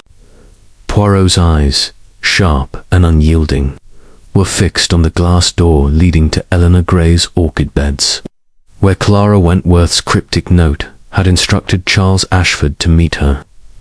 "Poirot," Hastings whispered, his voice barely audible, "this feels like something out of a penny dreadful. Are you sure about this?" Poirot's moustache twitched, a faint sign of amusement. "Mon ami, the drama of life is often more vivid than fiction. The note, it speaks of action. We shall see what action Mademoiselle Clara intends." A soft creak announced the arrival of Charles, his silhouette unmistakable as he slipped into the conservatory, his movements cautious but impatient. Moments later, Clara appeared, her auburn curls tucked beneath a scarf, her eyes darting nervously. The lantern she carried cast flickering shadows across the orchids, their delicate petals seeming to quiver in the dim light. Poirot and Hastings, hidden in their nook, strained to hear the whispered exchange. "Charles," Clara hissed, her voice low but urgent, "we can't wait any longer. Your mother's willet cuts you out. If we don't act, you'll be left with nothing." Charles's response was sharp, tinged with desperation. I didn't know about the will, Clara. Damn it, I thought she trusted me. But what can we do? Steal it, burn it. Clara's hand gripped his arm. Not the will, you fool. The jewels, her diamonds, the emerald brooch. They're in her room, in the safe. We can sell them, cover your debts. Hargreaves won't wait. Forever. Poirot's eyes narrowed, the pieces of the puzzle shifting in his mind. A scheme to plunder Lady Beatrice's jewels. Clara was no mere companion, but an accomplice in Charles's financial desperation. Hastings, his face a mix of shock and indignation, nudged Poirot, but the detective raised a hand for silence. Charles hesitated, his voice dropping. And the goblet? You think I smashed it despite her?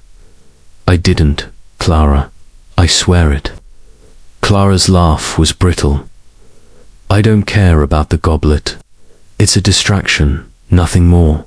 Focus, Charles. Tonight. We get the jewels. Poirot had heard enough. Stepping from the shadows, his small frame radiating authority, he flicked on a pocket torch, its beam pinning the conspirators in place. Bonsoir, Monsieur Ashford, Mademoiselle Wentworth, he said, his voice calm but cutting. A most illuminating conversation. Clara gasped, her lantern clattering to the floor, while Charles froze, his face pale. Poirot, he stammered. This isn't what you think. Poirot's smile was cold.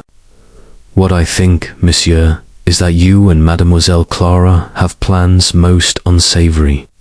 Stealing from Madame Ashford to cover your debts.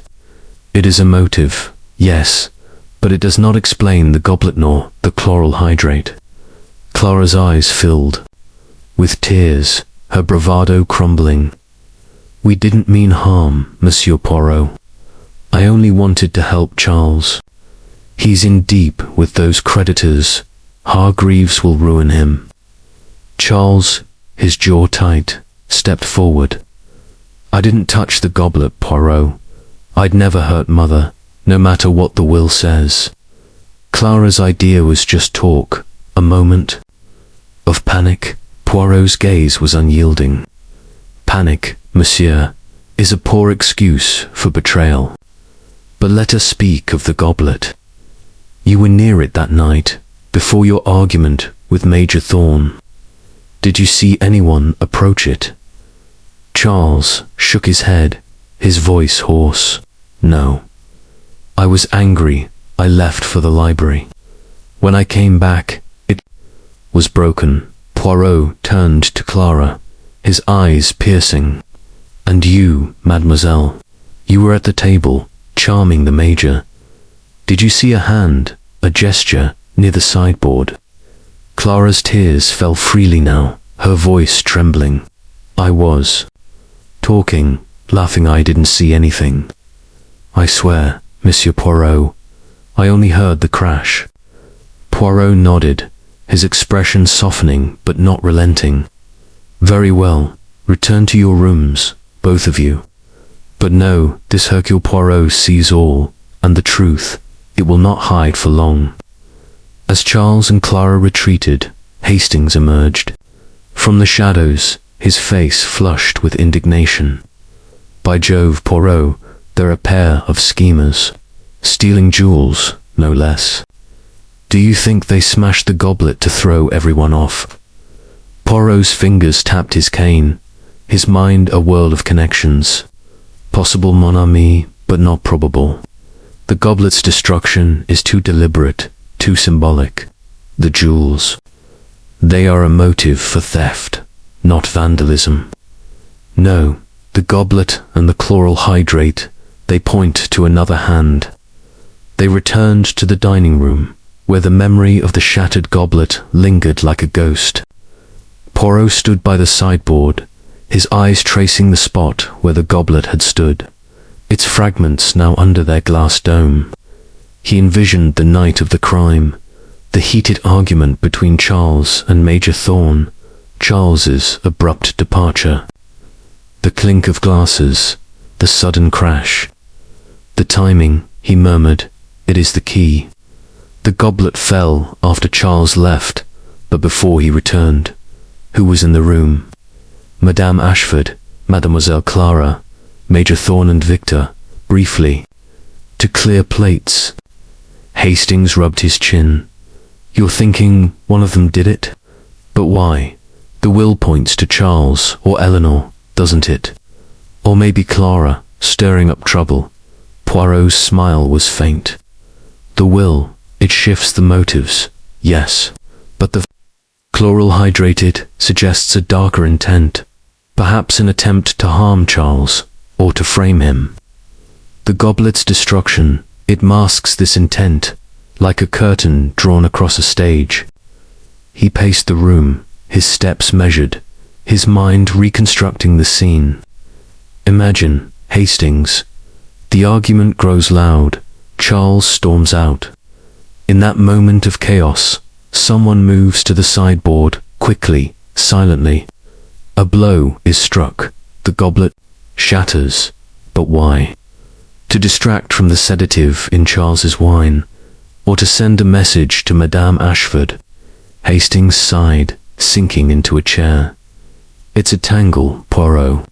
Everyone's got a reason to be cross with someone else.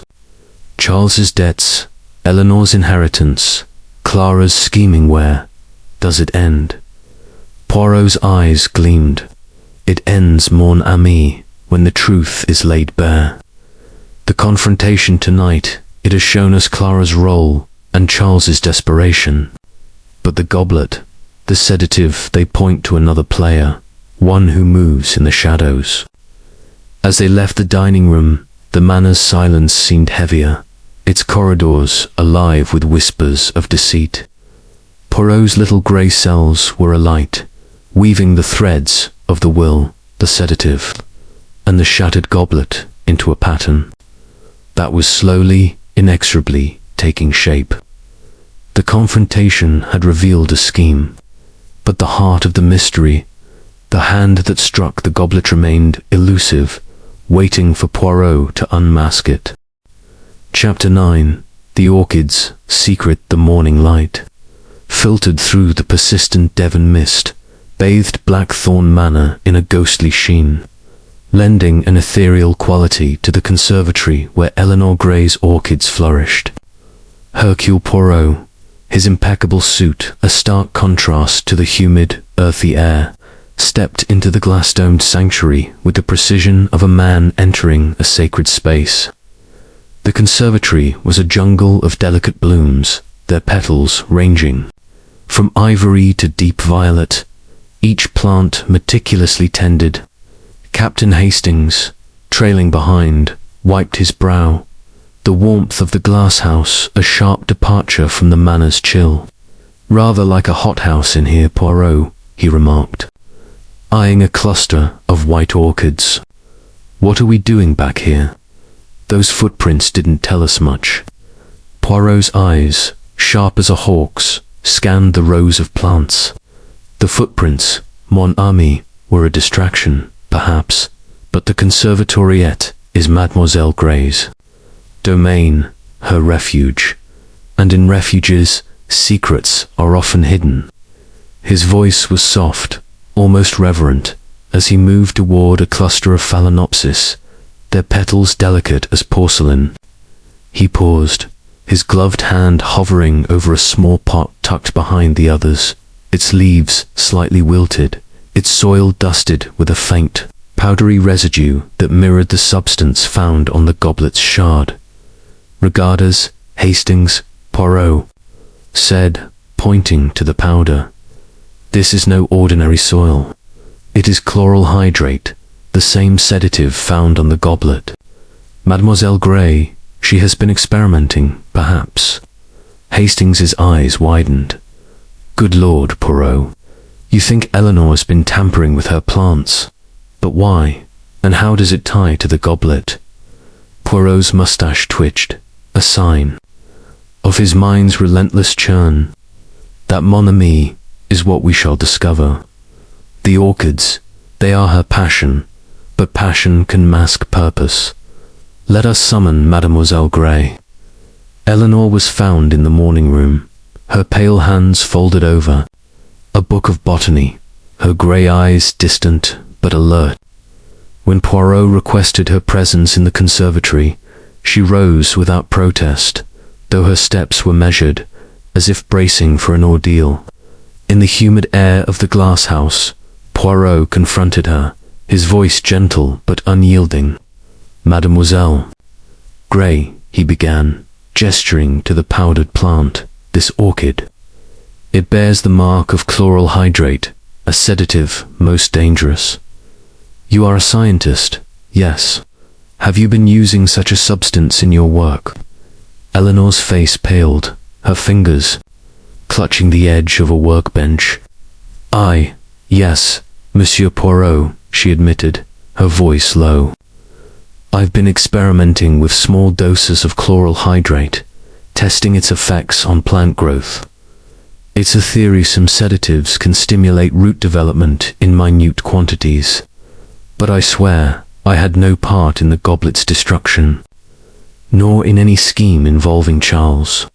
Poirot's gaze was piercing, and yet, mademoiselle, the powder on the goblet matches that on your plant. How do you explain this? Her eyes met his, a flicker of defiance in their depths. I can't explain it. I keep my chemicals locked in a cabinet here, but I suppose someone could have taken it.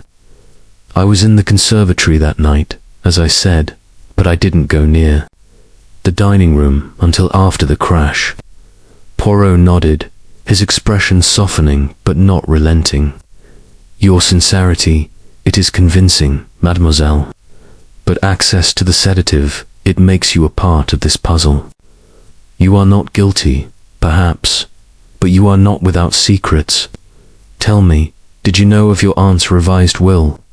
Eleanor's lips parted, then closed, her hands tightening. I suspected she might change it. She's been disappointed in Charles, and she's always been kind to me. But I didn't know for certain until you found it. Poirot dismissed her with a nod, turning to Hastings.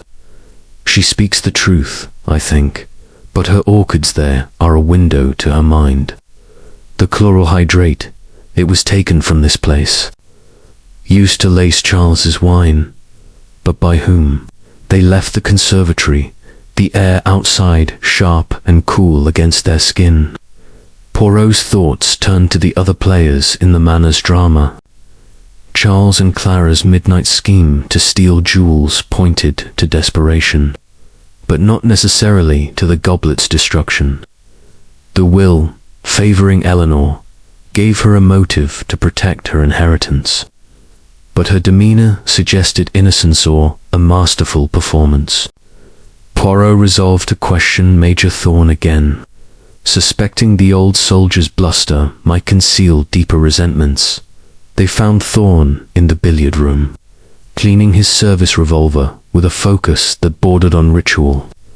His weathered face hardened as Poirot approached. Back again, Poirot, he said, his voice gruff. What's it now? More questions about that blasted glass.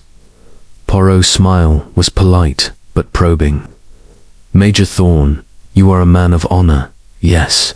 Yet, you argued with Monsieur Charles, who mocked your business proposal. Was this mockery a wound to your pride? Thorn's eyes narrowed, his cloth pausing on the revolver's barrel. The boy's an idiot, but I don't smash heirlooms over a slight. I told you I was at the table when it happened, jawing with Clara. You're barking up the wrong tree. Fingers tapped his cane. Perhaps, Major, but pride, it can drive a man to act in ways unexpected. Did you see anyone near the sideboard that night? Thorn snorted. No, I was too busy listening to Clara's chatter. Ask Hershey, tell you I didn't move. Poirot nodded, filing away the Major's defensiveness. Mercy, Major, Your words, they are noted. Back in the library, Poirot sat by the fire, his notebook open, his pen tracing connections between the will, the sedative, and the goblet. Hastings, pacing, broke the silence. Poirot, this is getting murkier by the minute. Eleanor's got the sedative, Charles has the debts, Clara's scheming with him, and Thorne's got a temper. Where does it lead? Poirot's eyes gleamed. It leads, mon ami, to a truth hidden in plain sight. The orchid's secret, the chloral hydrate, points to a calculated act. Someone took the sedative from the conservatory, laced Charles's wine, and shattered the goblet to mask their intent. The will, it shifts the motives, but the sedative, it narrows the field. We must look to those who had access to the conservatory and the dining room. He rose, his small frame radiating purpose. The servants, Hastings, they see all, yet speak little. Mrs. Dobbs, with her fierce loyalty to Madame Ashford, and Victor, with his shadowed past. We must question them again, for the orchid secret has opened a door. As they prepared to summon the servants, the manor's shadows seemed to deepen, its silence heavy with unspoken truths. The chloral hydrates, the will, the goblets. Shards they were threads in a tapestry of deceit, and Poirot's little grey cells were weaving them together, inching closer to the heart of the mystery. Chapter 10. The butler's tale, the late afternoon light, dimmed by the ever-present Devon mist, cast long shadows across Blackthorn Manor's library, where Hercule Poirot sat, his notebook open on the polished oak table. The fire in the grate crackled softly, its warmth doing little to dispel the chill of suspicion that hung over the house. Captain Hastings, perched on the edge of an armchair, fidgeted with his cufflinks, his patience wearing thin. "Poirot," he said, his voice tinged with exasperation, "we've got Charles's debts, Clara's scheming, Eleanor's sedative, and now this whole business. It's a devil of a knot. Where do we go from here?" Poirot's eyes, bright with the fire of his intellect, flicked up from his notes. "Where, mon ami? To the heart of the manor, the servants. They are the silent watchers, the keepers of secrets. Victor Reed, the butler, has a tale to tell, I am certain. His eyes, they betray a knowledge he does not speak." Poirot had summoned Victor to the library, and the butler entered with his usual reserve, his lean frame stiff in his black livery. His face, pale and angular, was a mask of deference, but Poirot noted the slight tremor in his hands as he stood before them. "Monsieur Reed," Poirot began, his voice soft but commanding, "you are a man who sees much in this house. You have served Madame Ashford faithfully, yet there whispered rumors of a past less honorable. Tell me, what do you know of the night?" The goblet was shattered.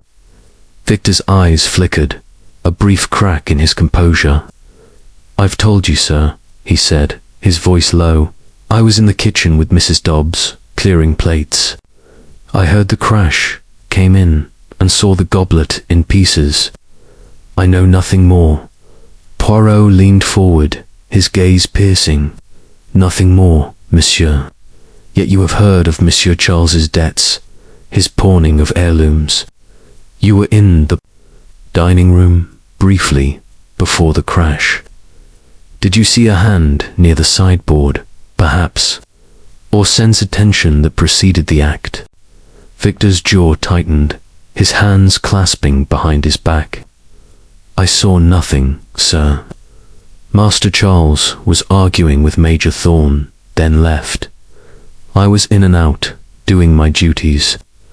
The goblet was whole when I left the room." Poirot's moustache twitched, a sign of his skepticism. "And yet, monsieur, you are loyal to Madame Ashford. Her son's recklessness, it must pain you. Did you, perhaps, act to protect her from his disgrace? Victor's eyes widened, a flush rising to his cheeks. Protect her? I'd never, sir. I didn't touch the goblet. But... His voice faltered, and he looked away, his resolve crumbling under Poirot's relentless scrutiny. Speak, Monsieur Poirot pressed, his tone unyielding. The truth, it is a burden you carry. Unload it, and let us see its shape. Victor's shoulders slumped, and he sank into a chair, his hands covering his face. All right, sir, he said, his voice breaking. I did it. I broke the goblet. But it wasn't planned, I swear. That night, I overheard Master Charles and Miss Clara talking in the hall before dinner about selling more heirlooms, about debts. I was angry, sir, for her ladyship's sake. She has been kind to me, gave me a chance after my mistakes. In Bath, when I came into the dining room to clear plates, I heard Master Charles arguing with Major Thorn, mocking him. It was too much. I thought if I broke the goblet, it'd force her ladyship to see what Charles was doing to the family. I struck it with a serving spoon, quick-like when no one was looking. But the sedative I know nothing of that, I swear. Poirot's eyes gleamed, his mind cataloguing the confession. A serving spoon, you say? A blow, deliberate, yet impulsive. And the chloral hydrate, you had no part in it. None, sir, Victor said, his voice hoarse. I'd never harm anyone, not even Master Charles, though he's brought shame to this house. I only wanted to shock her ladyship to make her act. Poirot leaned back, his fingers steepled. Merci, Monsieur Reed. Your tale, it is a piece of the puzzle, but not the whole. The goblet's destruction, it was your act, but the sedative it points to another hand. You may go, but know that Hercule Poirot will watch you closely. As Victor left, his steps heavy with shame, Hastings stared at Poirot in disbelief. By Jove, Poirot, he's confessed. The butler did it, smashed the goblet to make a point. But you don't believe him about the sedative. Poirot's smile was faint. Victor's confession, it is sincere, but it is only half the story. The goblet was a distraction, yes, but the chloral hydrate in Charles's wine was meant to harm or to frame. Victor, he is loyal, but not cunning. The sedative came from Mademoiselle Grey's conservatory, but she, too, I believe, is innocent of its use. We must look elsewhere, Hastings, to the one who planned this double act. They moved to the drawing room, where the household was gathering for tea. Lady Beatrice, her face pale, presided over the silver teapot, her eyes avoiding Victor, who served with mechanical precision. Charles, brooding by the window, shot furtive glances at Clara, who sat with a forced smile, her hands twisting her napkin. Eleanor, her book of botany open on her lap, seemed lost in thought, while Major Thorn, sipping tea, grumbled about the weather. Poirot observed them all, his mind weaving the threads of Victor's confession, the sedative, the will, and the goblet's shards. Hastings, he said softly, as they stood by the fireplace, Victor's act was impulsive, born of loyalty, but the sedative was calculated, precise. The one who placed it in Charles's wine knew of the will, perhaps, or sought to punish him for his debts. We are close, mon ami, to the heart of this mystery. Hastings frowned, his tea untouched. Close, but not there yet. If Victor broke the goblet, who drugged the wine? Clara, to help Charles stage a scene. Eleanor, to secure her inheritance. Or someone else entirely? Poirot's eyes twinkled. Someone else, I think. The will shifts the motives. The sedative narrows the suspects. We must return to the dining room, reconstruct the night once more. The truth, it hides in the moments between Victor's blow and Charles's return. As the household dispersed, Poirot lingered, his gaze fixed on the empty sideboard where the goblet once stood. The butler's tale had clarified one act, but the greater crime, the attempt to drug Charles, remained unsolved. The manor's shadows seemed to deepen, its silence heavy with the weight of secrets yet to be unveiled. Poirot's little grey cells were alight, drawing ever closer to the hand that had orchestrated the night's chaos, hidden behind the shattered goblet's veil. Chapter 11. The final gathering. The evening shadows stretched long across Blackthorn Manor, the fog outside the dining room windows weaving a spectral curtain that seemed to mirror the tension within. Hercule Poirot stood before the grand fireplace, its flames casting flickering light across the oak-panelled walls, where the chandelier above gleamed like a constellation of captured stars. The dining table, polished to a mirror's sheen, was set for a somber gathering, its silver and crystal untouched by the chaos of the fateful night. Captain Hastings, seated to Poirot's right, shifted uneasily, his usual cheer subdued by the weight of the moment. "This is it, isn't it, Poirot?" he whispered. "You've got the whole thing worked out, haven't you?" Poirot's moustache twitched, his eyes gleaming with the quiet confidence of a man who had tamed the puzzle's chaos. "Oui, mon ami," he replied softly. "The threads, they are woven. The goblet, the sedative, the will, they form a tapestry, and tonight, Hercule Poirot will reveal its design." The household assembled with a reluctance that hung heavy in the air. Lady Beatrice Ashford, at the head of the table, sat with regal composure, though her green eyes betrayed a flicker of dread. Charles Ashford, his charm eroded by days of scrutiny, slouched in his chair, his fingers drumming a nervous rhythm.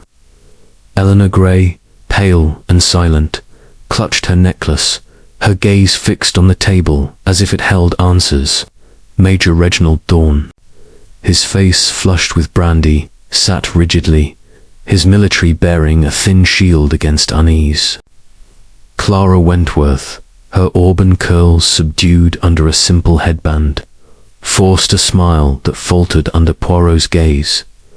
Mrs. Dobbs, the housekeeper, and Victor Reed, the butler, stood at the room's edge, their faces masks of stoic duty, though Victor's eyes carried the weight of his recent confession. Poirot stepped forward, his small frame commanding the room with an authority that belied his stature. "Mesdames et messieurs," he began, his voice clear and measured. "We gather tonight to unravel the mystery of the shattered goblet, a crime that has cast a shadow over this house. But it is not one crime, none it is too intertwined like vines, the goblet's destruction, and a darker intent, an attempt to harm Monsieur Charles with chloral hydrate, a sedative found in his wine." A gasp rippled through the room. Lady Beatrice's hand flew to her throat, Charles's drumming ceased, and Clara's smile vanished. Poirot continued, undeterred. "Let us reconstruct the night."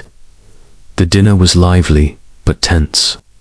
Monsieur Charles argued with Major Thorne, then left for the library. In that moment of chaos, two acts occurred. The goblet was struck, and a sedative was placed in Charles's wine.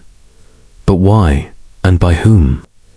He turned to Victor, whose face paled under the scrutiny. "Monsieur Reed, you have confessed to breaking the goblet, an act of misguided loyalty to Madame Ashford. You wished to expose Monsieur Charles's recklessness, to shock your mistress into action. Is this not so?" Victor nodded, his voice hoarse. "Yes, sir. I struck the goblet with a spoon, to make her ladyship see what Charles was doing to the family. But the sedative eye knew nothing of it. Poirot's eyes softened, but only slightly. I believe you, monsieur. Your act was impulsive, born of devotion, but the sedative which calculated, deliberate. It came from Mademoiselle Grey's conservatory, where she experiments with chloral hydrate for her orchids. Eleanor's head snapped up, her grey eyes wide. I told you, monsieur. Poirot, I used it for my plants, not for harm. Someone must have taken it from my cabinet. Poirot nodded. Oui, mademoiselle. I believe you are innocent of malice. The sedative was taken by another, one who knew its power and sought to use it. His gaze swept the room, lingering on. Each face, the will, discovered in Madame's desk, provides the motive. It leaves the estate to Mademoiselle Eleanor, bypassing Monsieur Charles, whose debts have shamed the family. This change, it stirred resentment, perhaps even desperation. Charles leaned forward, his voice sharp. I didn't know about the will, Poirot, and I didn't drug my own wine. You're chasing ghosts. Poirot's smile was faint. Ghosts, monsieur. Nan, the truth is flesh and blood. The wine stain near your seat, your drowsiness that night, they point to a plan to incapacitate you, perhaps to expose your weaknesses or worse. But the goblet's destruction, it masked this act, drawing all eyes to the sideboard. He turned to Clara, whose hands twisted in her lap. Mademoiselle Wentworth, you and Monsieur Charles planned to steal Madame's jewels, a desperate act, to cover his debts. But you were at the table, charming Major Thorn. Did you see the hand that struck? Clara shook her head, her voice trembling. No, I was talking, laughing. I heard the crash, that's all. Poirot's gaze shifted to Major Thorn, whose brandy glass trembled slightly. Major, you are a man of honor, yet pride can wound deeply. Monsieur Charles mocked your proposal. Did you act in anger? Thorn's face reddened. I told you. I didn't move from my seat. Clara can vouch for me. Poirot nodded, then turned to Mrs. Dobbs, whose stern face seemed carved from stone. Madame Dobbs, your loyalty to Madame Ashford is unquestioned. You have served this family for 20 years, seen its triumphs and its shames. Monsieur Charles's recklessness, it pained you, did it not? Mrs. Dobbs's lips tightened, her eyes flashing. He's brought disgrace, sir, pawning heirlooms, running up debts. But I'd never harm him. Poirot's voice softened, but his eyes were relentless. And yet, Madame, you had the opportunity. You were in the kitchen, but you entered the dining room to assist Victor. You knew of the will, for you managed this house and its secrets. You knew of Mademoiselle Grey's chloral hydrate, for you oversee the staff, their comings and goings. And you, Madame Dobbs, laced Monsieur Charles's wine with the sedative, hoping to render him insensible, to expose his failings to Madame Ashford before the will was revealed. A stunned silence fell, Mrs. Dobbs's face drained of colour, her hands gripping the back of a chair.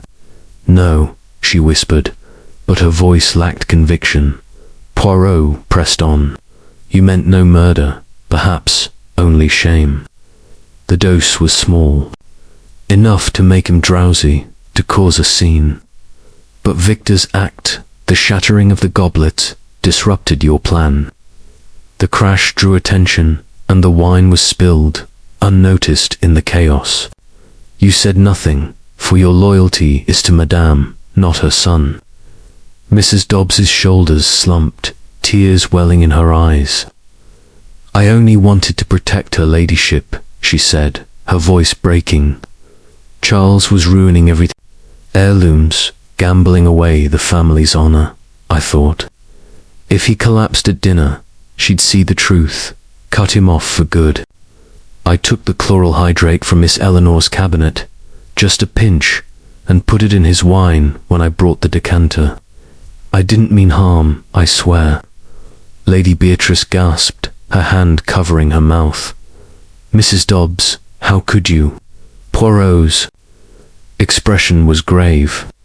Loyalty, Madame Dobbs, is a noble thing, but it can lead to dark paths. Your act was reckless, dangerous, and Victor's, it was a tragic coincidence, masking your deed. Victor, his face ashen, stepped forward.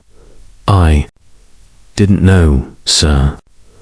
I thought I was helping her ladyship by breaking the goblet. Poirot nodded. 2 crimes, 2 motives, converging by chance. The goblet's destruction was a cry for attention. The sedative, a bid for shame. The truth, it is revealed. The room was silent.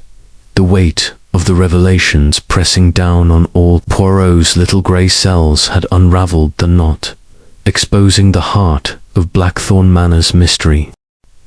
Chapter 12. The resolution the morning after the dramatic gathering in Blackthorn. Manor's dining room dawned with a clarity that seemed to mock the fog that had cloaked the estate for days. The mist had lifted, revealing the rolling Devon hills. In sharp relief, their greens and golds a stark contrast to the turmoil within the manor's walls. Hercule Poirot, seated in the morning room with a cup of tisane, gazed out at the landscape. His expression serene, but his eyes alight with the satisfaction of a puzzle solved. Captain Hastings, opposite him, stirred his tea with a clink of the spoon, his face a mixture of relief and disbelief. Well, Poirot, he said, you've done it again.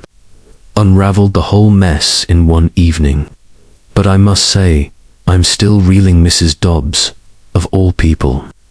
Poirot's moustache twitched, a faint smile curving his lips. The human heart, mon ami, it is a labyrinth.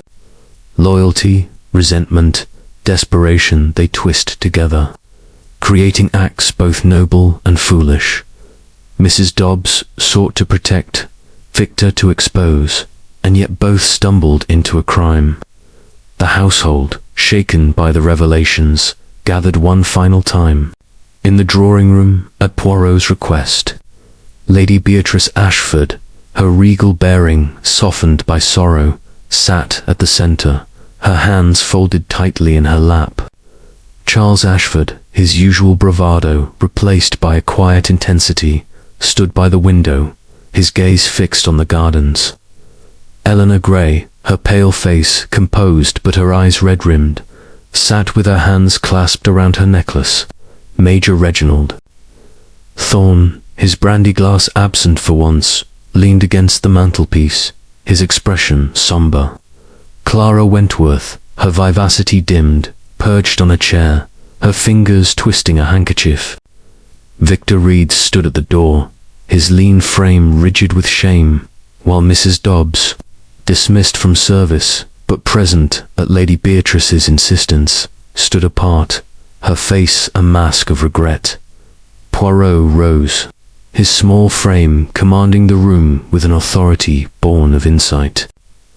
Madame, et messieurs, he began, his voice clear and deliberate. The mystery of the shattered goblet is solved, but its resolution requires understanding, not merely judgment. 2 acts converged that night. Victor Reed's impulsive strike against the goblet, a cry to awaken Madame Ashford to her son's recklessness, and Mrs. Dobbs's reckless act, lacing Monsieur Charles's wine with chloral hydrate to expose his disgrace. Both acted from loyalty, but both erred gravely. Lady Beatrice's voice trembled as she spoke. Monsieur Poirot, I am devastated. Mrs. Dobbs has been with us for 20 years, a pillar of this house, and Victor, I trusted him. How could this happen? Poirot's eyes softened, but his tone remained firm. Madame, loyalty, is a double-edged sword. Mrs. Dobbs, seeing Monsieur Charles pawn heirlooms and accrued debts, believed she was saving your legacy by shaming him. She took the chloral hydrate from Mademoiselle Grey's conservatory, believing a small dose would make him falter, revealing his weakness. Victor, overhearing Monsieur Charles's schemes with Mademoiselle Clara, struck the goblet to force your attention to his failings. Their motives were tangled, their methods flawed. Mrs. Dobbs stepped forward, her voice breaking. Your ladyship, I meant only to protect you. Master Charles was ruining the Ashford name, I thought. If he collapsed, you'd see the truth, disinherit him before it was too late. I never meant harm. Victor, his head bowed, added, I thought breaking the goblet would make you act. Ma'am, I was wrong, and I'm sorry. Lady Beatrice's eyes filled with tears, but her voice was steady. Mrs. Dobbs, your loyalty has been my strength, but your actions were dangerous. You will leave Blackthorn, though I will not press charges, for the sake of our years together. Victor, your heart was in the right place, and you may stay, but you must earn my trust again. Charles, turning from the window, spoke, his voice raw. Mother, I've been a fool. The debts, the pawning I let you down, but I swear I'll make it right. No more schemes, no more running. Lady Beatrice reached out, her hand trembling. As she touched his arm, Charles, you are my son. We will find a way forward, together. Eleanor, her voice soft, added, Aunt Beatrice, I never wanted the estate at Charles's expense. I'll help, however I can. Poirot nodded, his gaze sweeping the room. The family Ashford, it is wounded but not broken. Mademoiselle Clara, your role in the jewel scheme was misguided, but you acted from care for Monsieur Charles. Major Thorn, your pride was stung, but you are innocent of this crime. The truth, it heals as it reveals. Clara, her eyes downcast, murmured, I'm sorry, Lady Beatrice. I only wanted to help Charles. Major Thorn cleared his throat, his voice gruff. Damned messy business, but it's over. Let's move on. Poirot turned to Hastings, his eyes twinkling. Mon ami. The case is closed. The goblet shards, the sedative's trace, they led us to the truth, as always. As the household dispersed, Lady Beatrice approached Poirot, her gratitude evident. Monsieur Poirot, you have saved us from more than a mystery. You have shown us our flaws and our strengths. How can I thank you? Poirot bowed, his smile warm. Madame, the thanks of Hercule Poirot is to see order restored. Your family, it will heal, and that is reward enough. Later, as Poirot and Hastings packed for their return to London, the manor seemed lighter, its shadows softened by the morning sun.